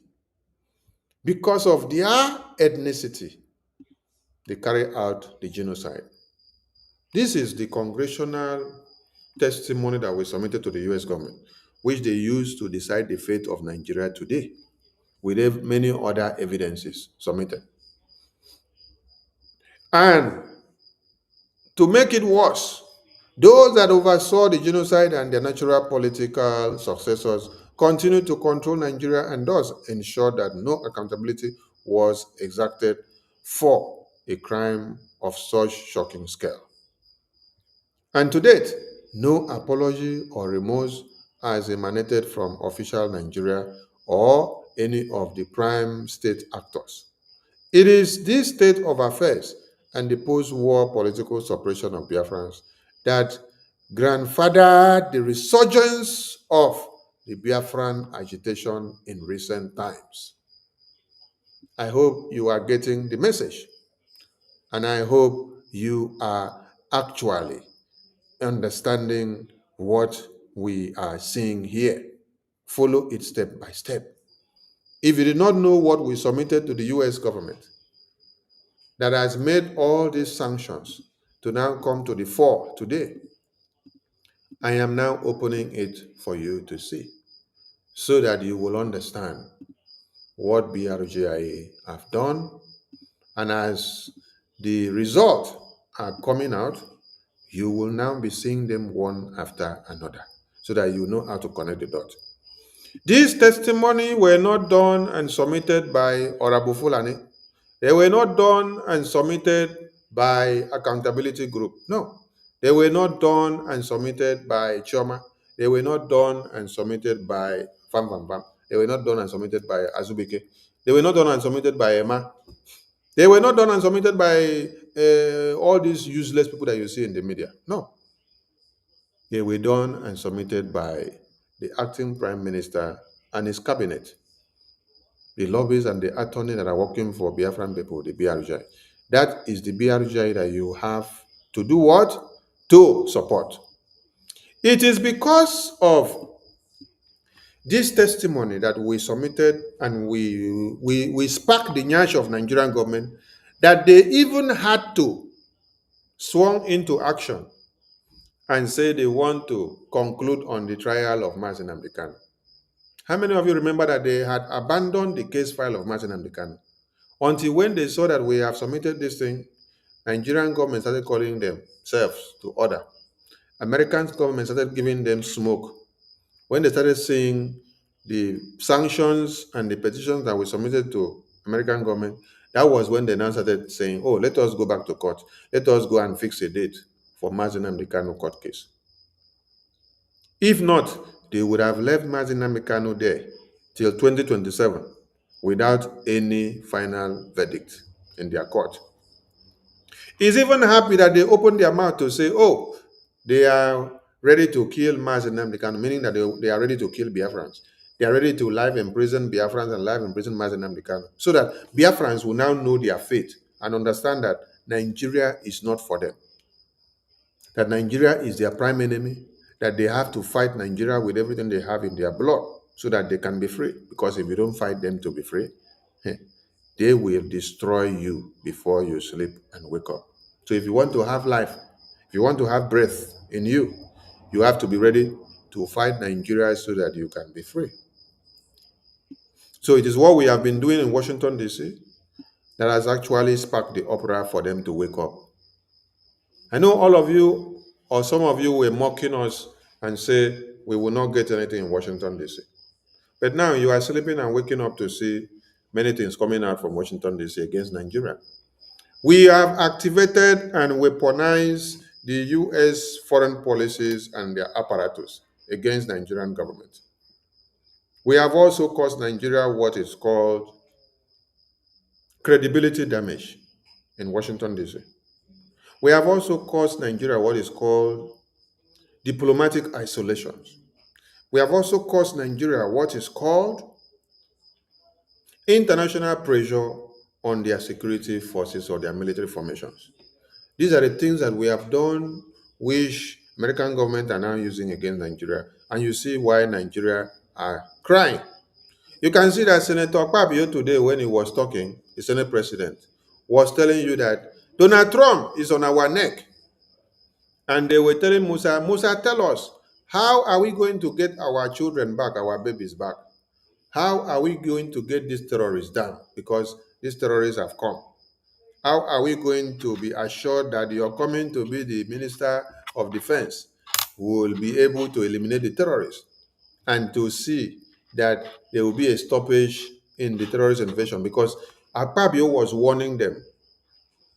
Akpabio was warning the Senate 3 months ago and said, these sanctions that Okenkere, BRGIA, has gone to meet America, when this sanction comes, it will affect all of us. So they were laughing. They were taking him for a joke. They did not understand. But today, he was telling them in the Senate that American government, that Donald Trump, is on their neck. Let us read how Donald Trump got to their neck. It is happening here. The statement of fact, all right. There is this running narrative emanating from some quarters that the new Biafran struggle for self-determination is an ethnic backlash by the Igbo against the non-Igbos that have controlled the levels of Nigerian federal power since 1970s. This is the false narrative that Nigerian government have done, telling you that you are Igbo, the other one is Calabar, the other one is Ibibio, the other one is Calabar, the other one is Igede, the other one is not Igbo, the other one is Igbo, the other one is not Igbo, that they are fighting because of their supremacy or their dominance. No, this is the false narrative that Nigerian government have done. And if you also check the Wikipedia, Nigerian government are writing series of nonsense on the Wikipedia about Biafra. So, for those of you listening to us and you want to know more about Biafra, don't go and visit Wikipedia to read about Biafra. We have our website. If you want to know anything about our Biafra, come and read in our website. There is email there. Email us and ask any question. We will educate you. Anything you see that is in Wikipedia, it is a handwork of Nigerian government. They have to propagate evil to incriminate the Biafran people so that our image will be destroyed. So, this is false and pity. The new Biafran movement surfaced in 1999 with the creation of move with the creation of movement for the actualization of the sovereign state of Biafra Masop in 1999 by Chief Ralph Wazirike. In 2012, Martin Amdekano, a protege of Chief Wazirike, then created Indigenous People of Biafra, IPB, in 2012, which became the predominant Biafran independence organization. Post-war agitation for Biafra and support for IPOB accelerated in late 2015 when former President Muhammadu Buhari systematically embarked on widespread anti-Igbo policies, coupled with his open toleration of Fulani Islamic terror that was breaching the northern reaches of Igbo land. It was in the face of this that the indigenous people of Biafra, IPOB, and the idea of a Biafran government in Ezra gained much traction as protectors and defenders of a people that have been disdained by the government of the day. It is to be noted that virtually all of us presently at the vanguard of pushing for Biafra were born after the Nigerian Civil War ended in 1970s. This is one thing you need to know. It is noteworthy. I was not born before 1970s. I was not born during 1970s. I was born after 1970. So I did not witness the war. It's only my parents that witnessed the war. They tell me the story of what happened. My grandparents and my relations also were part and parcel of it. So if you now see that I happen to be one of those at the vanguard pushing for the Biafra independence, you should know and ask the question of what is pushing us? What is bringing that spirit in us? What is making it work? And how and why is it going that way? These are the things you need to understand. Okay? So it is something that has been burning in us for years. Our fathers fought and left it. And as we come now, there is a reason to continue because we have not seen hope in Nigeria. So, in our renewed quest for Biafra, we are not driven by any sense of personal loss of the war, revenge, or bitterness, but by, instead, a sense that our people are being mistreated badly and are verging in, again, becoming the victims of another creeping genocide fast. Can you get it? That is the same thing that is happening. For the terrorists not to take us unawares and to massacre us again this time, that is why we are waking up, anticipating beforehand, so that we can protect our babies, women, and children. Vast majorities of the Biafrans share the same view, even so quietly because of fear of retribution by the Nigerian government or other non-state actors in allegiance with the government. Amnesty International report that since the advent of the former Buhari administration in 2015, Nigerian security forces have killed more than 300 Biafrans and wounded many more while they held peaceful protests against the killings and for self-determination. Amnesty International says that many of those pro-Biafra protesters were shot and killed in their sleep, and others while they gathered in churches to pray. Many of the protesters were shot and killed from behind while they tried to escape. Contemporaneous country report released by the U.S. State Department confirmed much of this, particularly the Nigerian government's declaration of IPOB as a terrorist organization in October 2017, which gave a dubious legal cover to Nigeria's security forces to resort to extrajudicial killings of Biafrans perceived to be self-determination agitators or members of IPOB. These people don't know the kind of evil that they committed by using the Igbo politicians to proscribe Biafran people. When you now profile them as terrorists, it now gives you a leeway to open fire on them at rampant. So when you saw the proscription of Biafrans, it was for a reason so that they can be able to kill you. But American government have documented this and then they have those evidences. And it is time that we open that Pandora box for them. So we open it for the American government to see. and they now remember and then they are using it as part and parcel of evidence against Nigeria today. Are you, or as you are reading this, the other killings of Biafrans by Fulani Islamic jihadist terrorists is ongoing, especially in the northern boundaries of Igbo land, such that several innocent villagers were murdered in Ebonyi State in February 2025. Igbos continue to bury their brothers, sisters, fathers, mothers, sons, and daughters almost every month. And oftentimes, the violence is maliciously and falsely attributed to unknown gunmen or faceless Biafran separatists. In the face of all this and the perception that rogue elements of the security forces are complicit, the Biafran government in exile emerged as beacons of hope for Biafrans that have become distrustful of the government of the day. It bears mentioning that when the agitation for Biafra accelerated in late 2015, the response of the Nigerian government was disappointingly non-pragmatic. Instead of acknowledging the burgeoning popularity of the agitation and take bona fide measures to contain it through constructive engagement or dialogue, the government went wild with deadly and extrajudicial law enforcement actions that backfired by fueling the agitation to the levels not seen since the end of the Civil War in 1970. These misguided law enforcement actions turned a dangerous corner and boomerang when the government went rogue by renditioning Mazi Nnamdi Kanu, the Biafran leader, from Kenya in late 2021 June.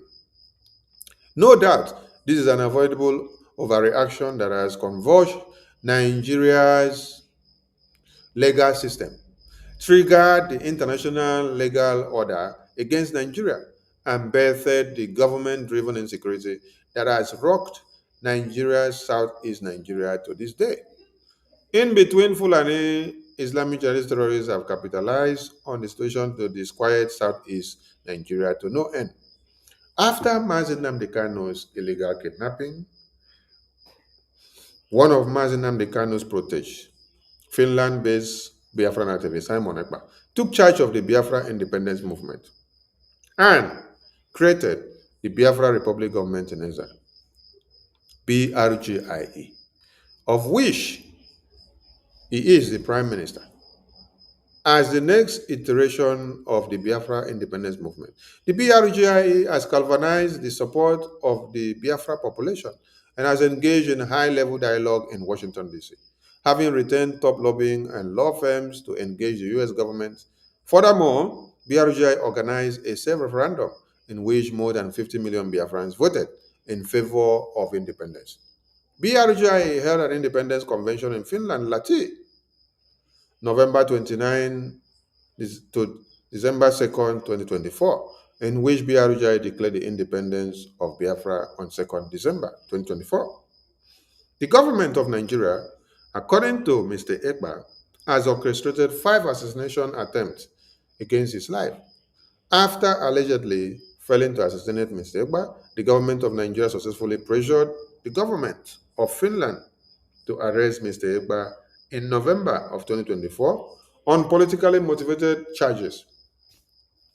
The government of Finland then issued an indictment against Mr. Ekpa, which demonstrated the political nature of the prosecution at the instigation of the government of Nigeria. The indictment by Finland, issued in May of 2025, alleged that Mr. Ekpa participated and supported a terrorist organization.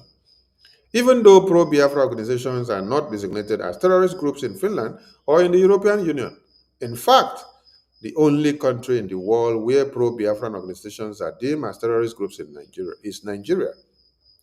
The indictment highlighted many internal issues within Nigeria as part of the allegations and labeled them unlawful without justification. For example, the prosecutor asserted Mr. Ekpa's alleged goal of reforming or repealing Nigeria's constitution was unlawful, as well as labeling the position that the Nigerian state should withdraw its armed forces from southeastern Nigeria as unlawful. For the government of Finland to assert that a Finnish citizen holding political positions regarding internal policy matters within Nigeria is somehow a criminal offense in Finland is nonsensical and absurd, and demonstrates that Finland is engaging in a politically motivated persecution. Dr. Michael Rubin, a senior think tank official with the prestigious American Enterprise Institute, has written at length on how Scandinavian countries have a poor record of selling out African political exiles and dissidents, and that Finland's case against Mr. Egba is politically motivated. Dr. Rubin also highlights other examples, including Ambazonia Governing Council leader Dr. Cho Lucas Ayaba, who has been detained by Norway since August 2024 without an indictment. Nigeria's conduct towards both Nnamdi Kanu and Simon Ekpa demonstrate transnational repression. In conclusion, come and listen to the conclusion of the testimony to the US government. We shall conclude this summation by saying this. At the moment, the issue of Biafra, the insecurity in southeast Nigeria, and all the unpleasant aftermath cannot be resolved while the federal government of Nigeria persists in the detention of Mazi Nnamdi Kanu. Finland persists in its detention of Simon Ekpa and thousands of young Biafrans, despite the International Tribunal pronouncement in their favor, as set out below. 1. The African Commission on Human Rights and People's Rights, ACHPR, had in March 2018 rendered decision against the GON, that is Government of Nigeria's summary of designation of IPOB as a terrorist organization, and consequently issued a cease and desist request to the government of Nigeria, stating that the said terror designation and arrest through prosecutions of IPOB members constituted gross violation of the provisions of the African Charter, in particular Articles 2, 3, 4, 5, 6, 7, 9, 10, 11, 12, 14, 19, 20 of the Charter, as well as other regional and international human rights laws and standards. To this day, the violations persist and have even become escalated to horrid dimensions. And these are the links to read these very publications. 2.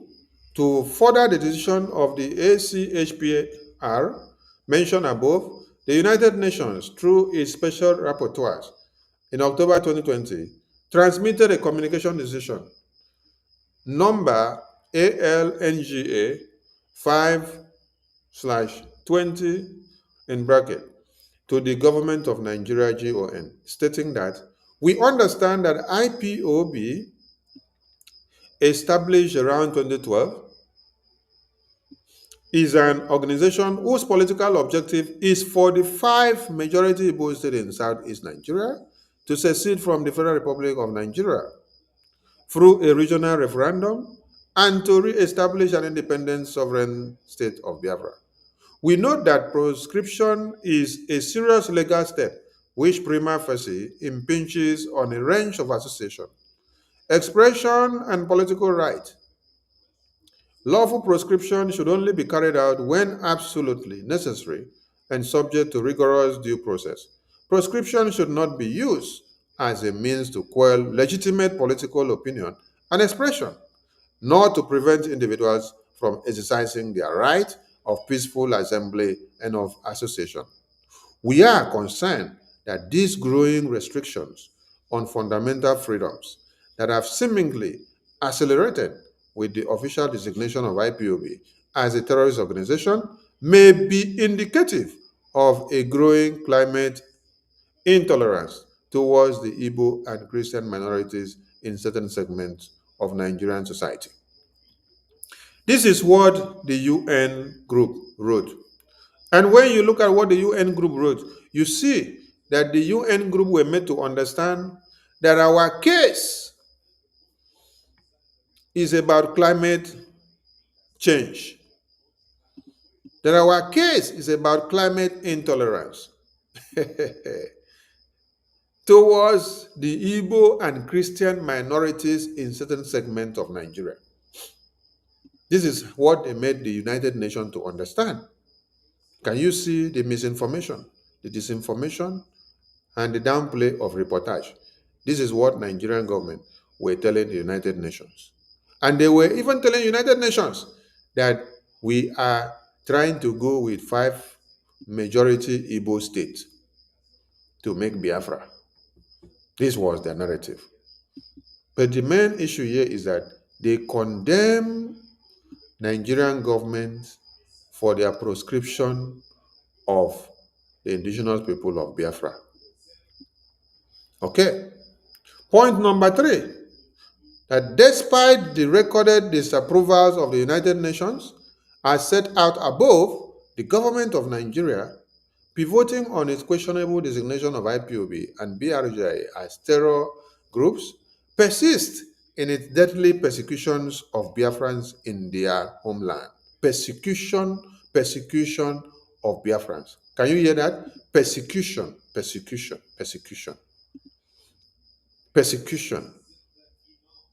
What did we say in the congressional briefing?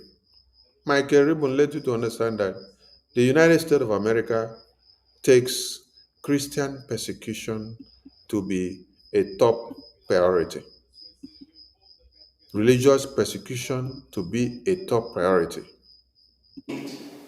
When former Secretary of State Antony Blinken went to Nigeria and he met with the late Muhammadu Buhari, and he removed Nigeria from the religious freedom watch list, that was wishful thinking. It didn't make Nigeria a better place. It didn't stop the killings in Biafra. It didn't stop the killings elsewhere in Nigeria. All it did was signal to the Nigerian government that they could quite literally get away with murder. Wishful thinking has consequence.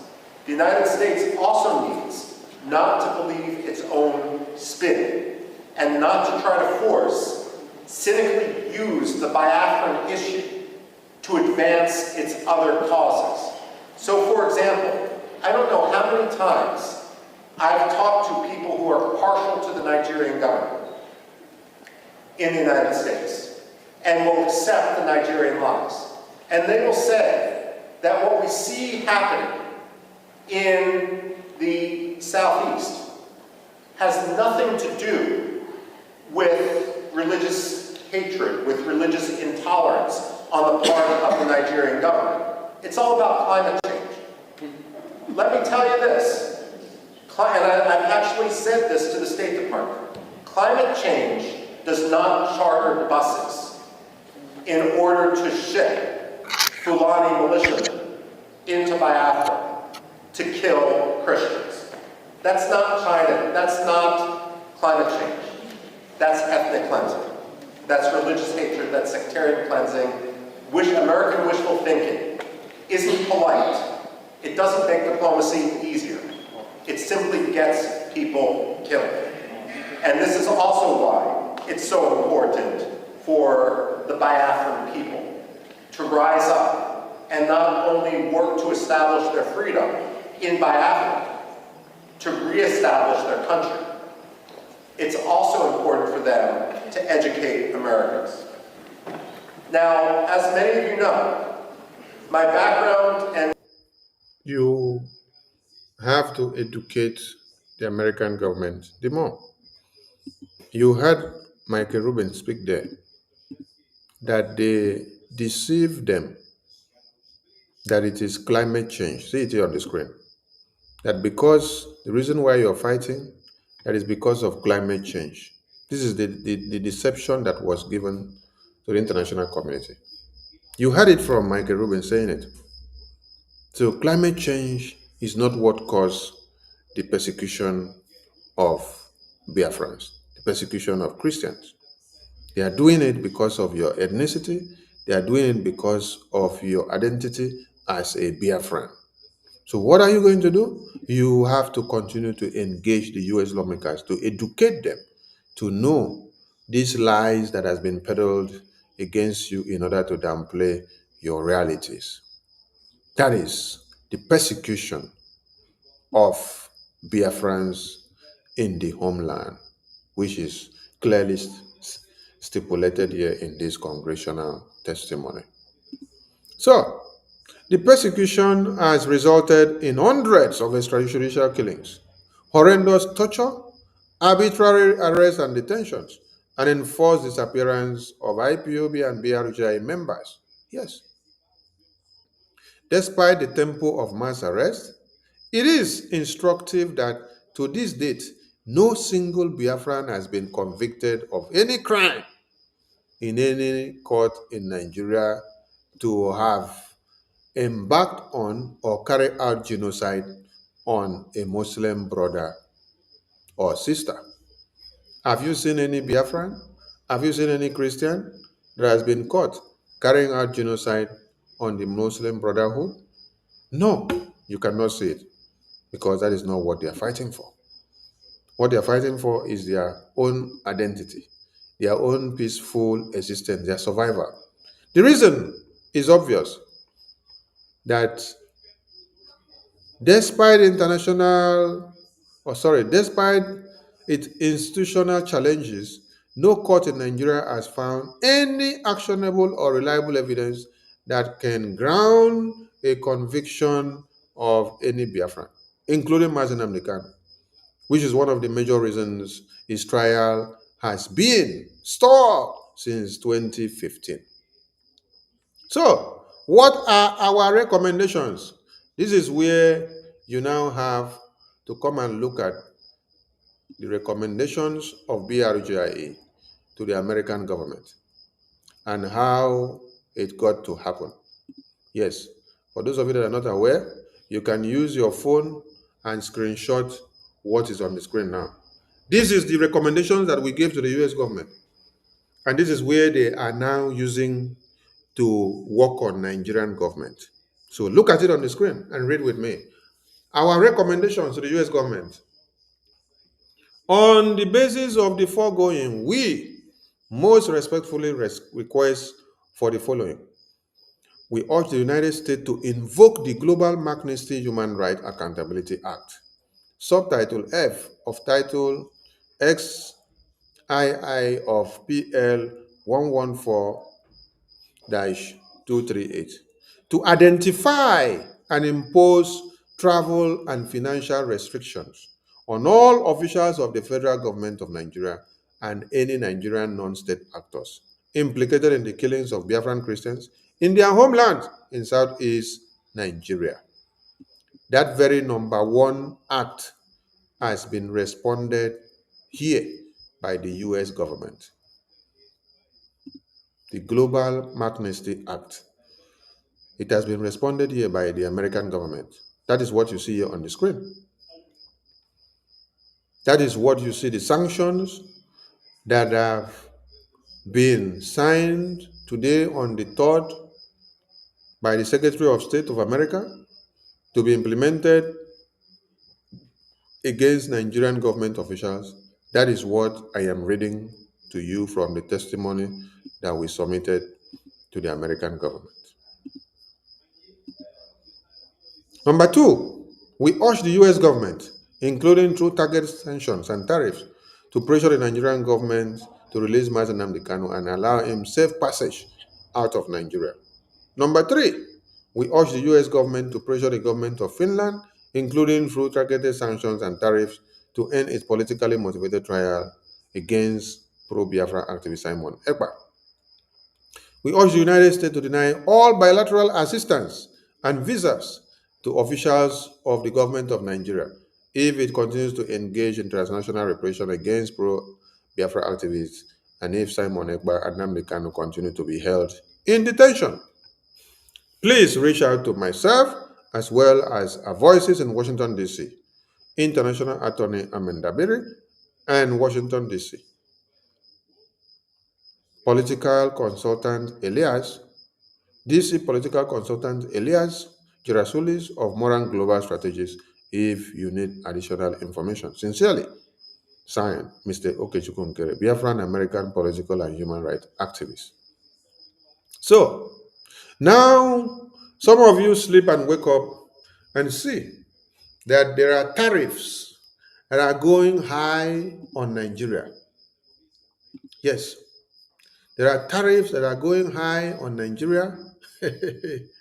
And there are sanctions that are going high on Nigeria, and you are wondering what is happening. How did this happen? Okay, I'm here to explain to you. How did this happen, and where did it emanate from? It emanated from here.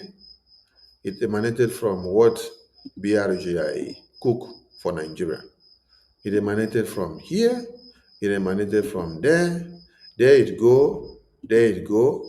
And there you see it happening. You see it happening. Biafra Independence Anniversary declaration was yesterday. And from last year to yesterday, you can count what we have done so far, and you can see the result speaking out very well. Our mission was to see that Nigeria is sanctioned, and that has been achieved. There are more that we are looking up to. Yes, there are more that we are looking up to. More are coming. Sanction Nigeria, Finland, with the testimony that we submitted to them, and it is working, and you are seeing it happening. So more are coming.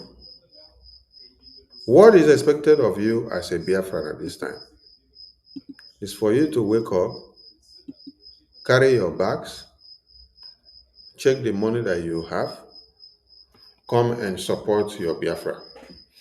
Because the American government have given you the opportunity to get your Biafra freedom.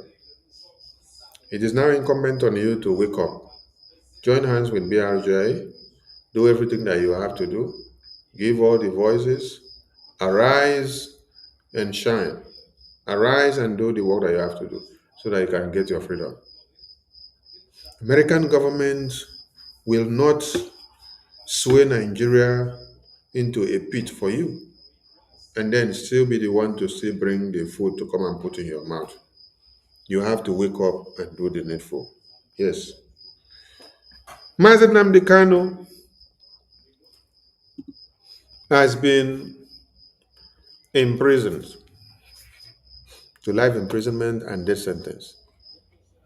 As a Biafran, are you supposed to go back to your houses and sleep? Are you supposed to allow Nigerian government to rest in a very cool mood? No, you're supposed to give them fire. While the Biafra Republic government in Israel are giving Nigerian government fire in Washington, D.C., you are supposed to be giving them fire in the homeland. What are you doing? All of you just go to sleep. No, wake up. A very big announcement is coming very soon from the homeland so that you get yourself prepared. We want to see your formidability. We want to see if you are fully ready for Biafra.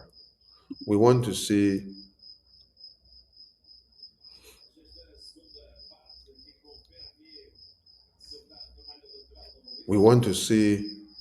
that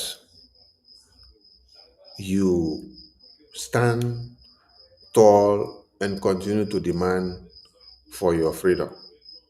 Mazi Nnamdi Kanu have paid the big price. And what you should do next is for you to continue in doing the rest. Wake up, guys. Go into the trenches. Prepare yourself because the war is on. It is not business as usual. It is not time to go to bed and sleep. It is not time to go and relax. That which you ask of the American government, they have done for you. What are you doing now? What are you waiting for? Wake up, Biafrans. Wake up. Come and support your freedom. You ask the American government to sanction Nigeria officials. They are doing it. Here is the result. Here is the result. Not just their officials, they will sanction them and also go as far as to their immediate family members. Their family members are also included. All of them that enjoy from your blood, their family members are included. So go and meet them head on. Ask them. 2 months ago, I started a campaign where we said, hold all the Igbo politicians accountable because they are your problems. Today, some of you have forgotten who is your problem.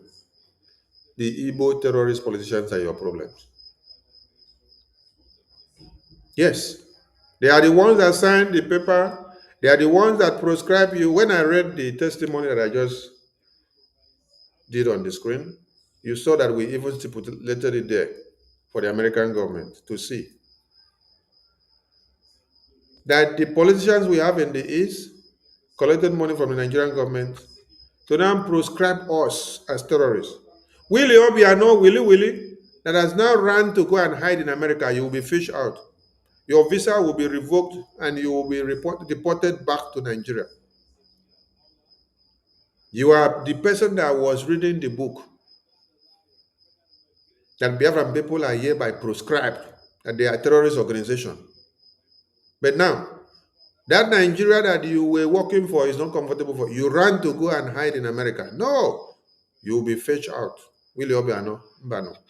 You will be, because you proscribe Biafrans, thereby giving the pulpit to the terrorist government of Nigeria to bring Operation Python Dance to come and kill Biafrans in their sleeps. While Boko Haram terrorists are being negotiated and 100 billion naira are being paid to them. The Biafrans are massacred because we had foolish and useless leaders who never understood what freedom is all about, who thought that it is about political gain. That is why today you see Boko Haram is given money. Some are given preferential treatment. Some are taken to the hospital. And Mazi Nnamdi Kanu is given a death sentence because it involves your identity, because it involves your ethnicity, because it involves your Biafrahood. So, a Boko Haram can implement jihad, can cut off your head and invade communities and kill babies, women, and children, but that is not a grievous crime. But it is your own that is now a crime just for asking for Biafra independence. So, the Accountability Act has come, and that Accountability Act, which we called on the United States to bring up, the Magnitsky Act has to do with accountability. And all the leaders of one Nigeria, representing them right from Biafra land to Abuja, you are all going to face what you have to face, with your families included. Yes, with your families included. None of them will be exempted. Because some of you think because you are senators and ministers in Nigeria, you will bring your families and hide them in America. You go and buy properties in America and hide them and put them all there. No, you will not escape anything. You will not escape anything. Your families will be held accountable and everyone will be accounted for. I salute all Biafrans. And I call on all of you to wake up, to come and join hands to support your freedom and to fight unanimously. The time is now. It is not time to relax. It is not time to go to sleep. It is time to do more.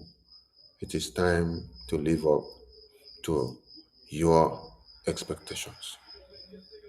They were my people.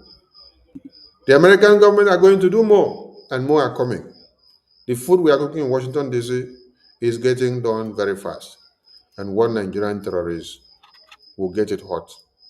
But as a Biafran, it is your duty to come and support Biafra. Bring your Gemma, come and support. Support the BDF with a Gemma. Give them all the logistics needed to defend Biafra land. This is the reason why you are not packing the dead bodies of your babies, women, and children.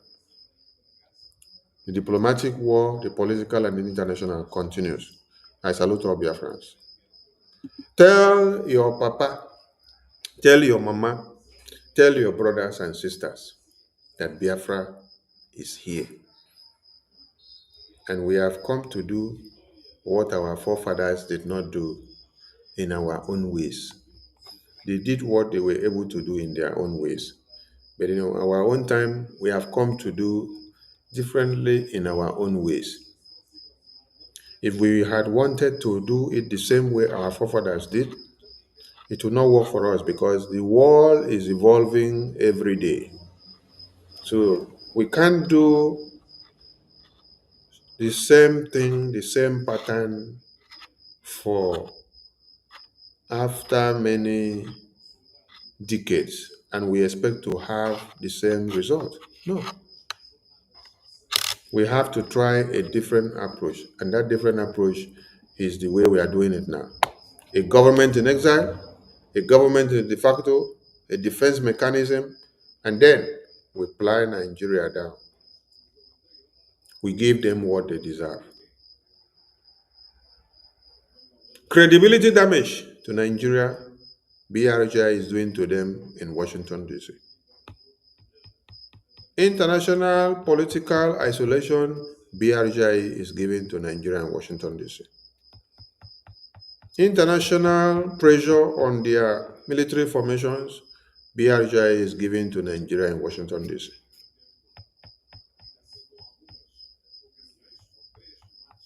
Weaponizing all the U.S. foreign policies apparatus against Nigeria, BRGI is giving to Nigeria woto in Washington, D.C. That is why you can see that their lawmakers are crying that Donald Trump is on their neck.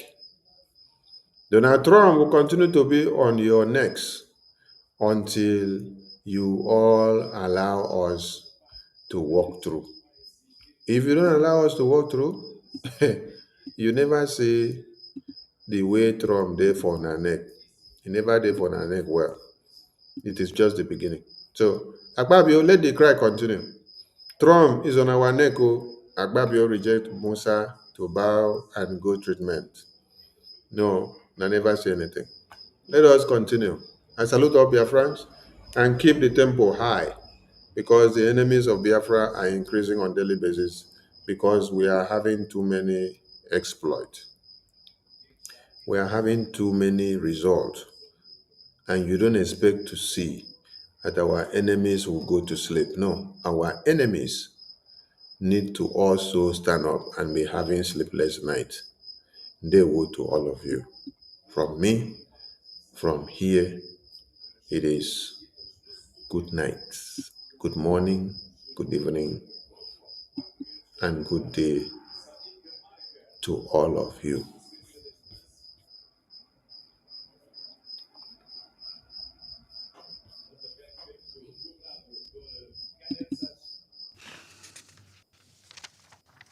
I resume my function as President of the Council. I now give the floor to the representative of the United States. Thank you, Mr. President, and thank you for chairing this important meeting. Thank you to our briefers, Secretary General Guterres, and ECOWAS Commission President Dr. Touré. Colleagues, as we speak, Al-Qaeda-affiliated terrorists in the Sahel have paralyzed Mali with a fuel blockade. Colleagues, the situation is dire there. We see Al-Qaeda aiming to take over the entire country. The United States acknowledges the counterterrorism efforts of the Malian armed forces against these and other terrorist organizations such as ISIS, Sahel, but the situation is worsening quickly. We remained deeply concerned about the incidents of kidnapping, the incidents of hostage-taking across the Sahel as a means to finance these terrorist activities.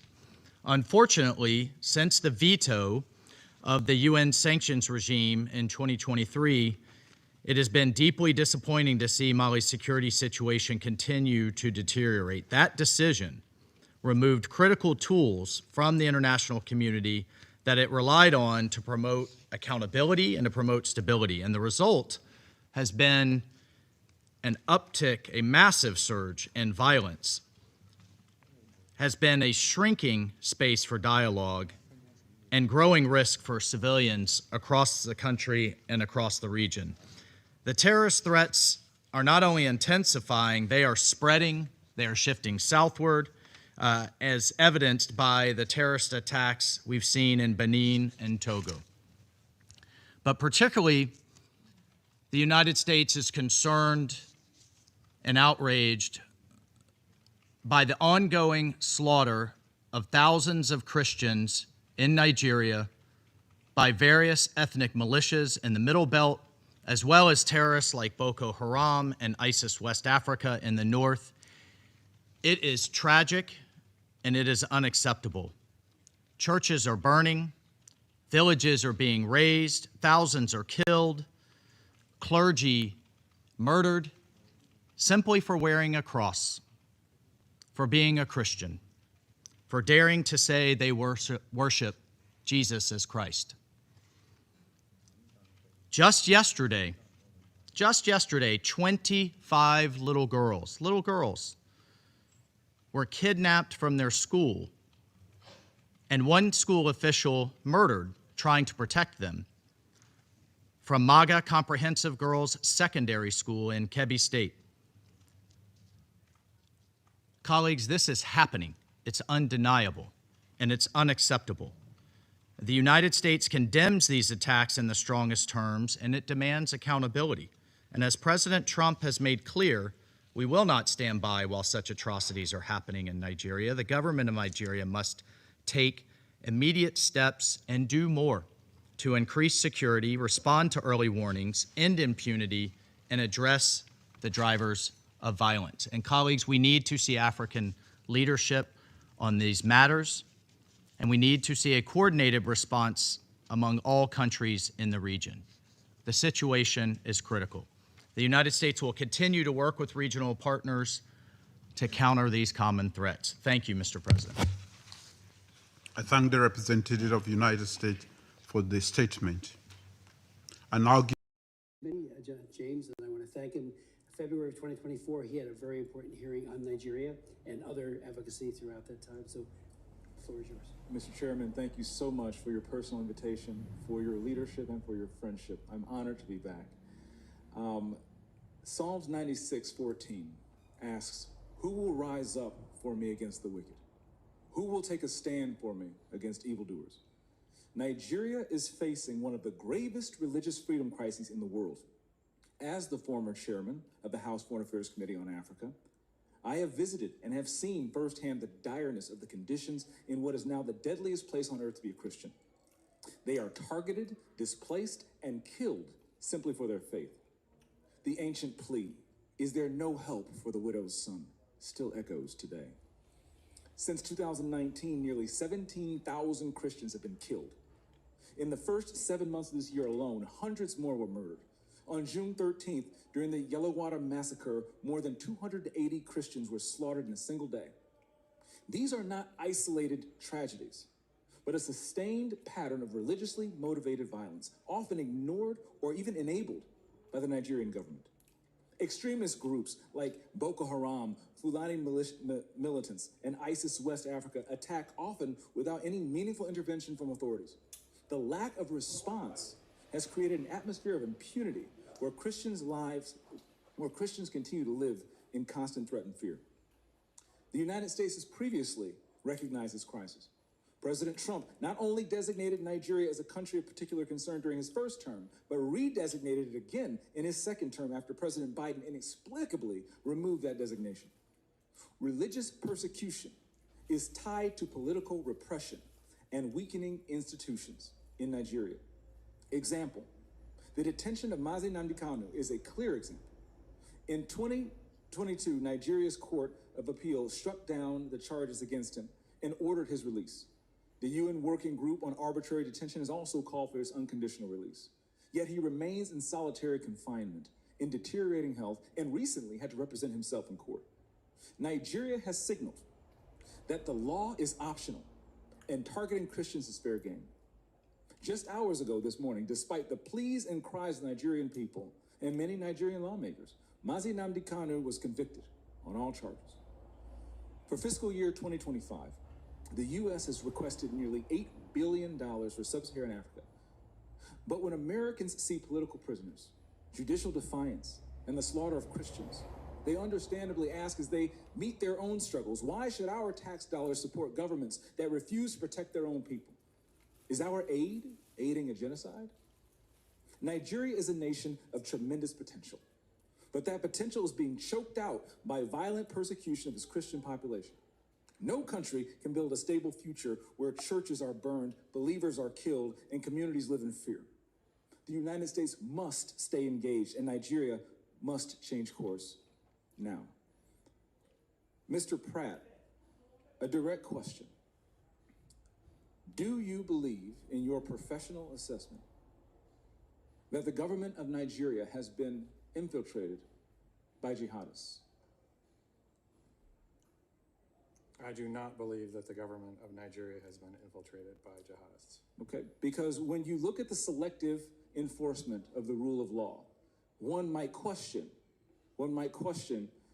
if there are any favoritism or looking the other way when groups are being specifically targeted, despite the fact, as my colleague Mr. Moore mentioned, not enforcing the rule of law with regard to weapons. My next question, how has the Nigerian government reacted since President Trump's country of particular concern designation announcement?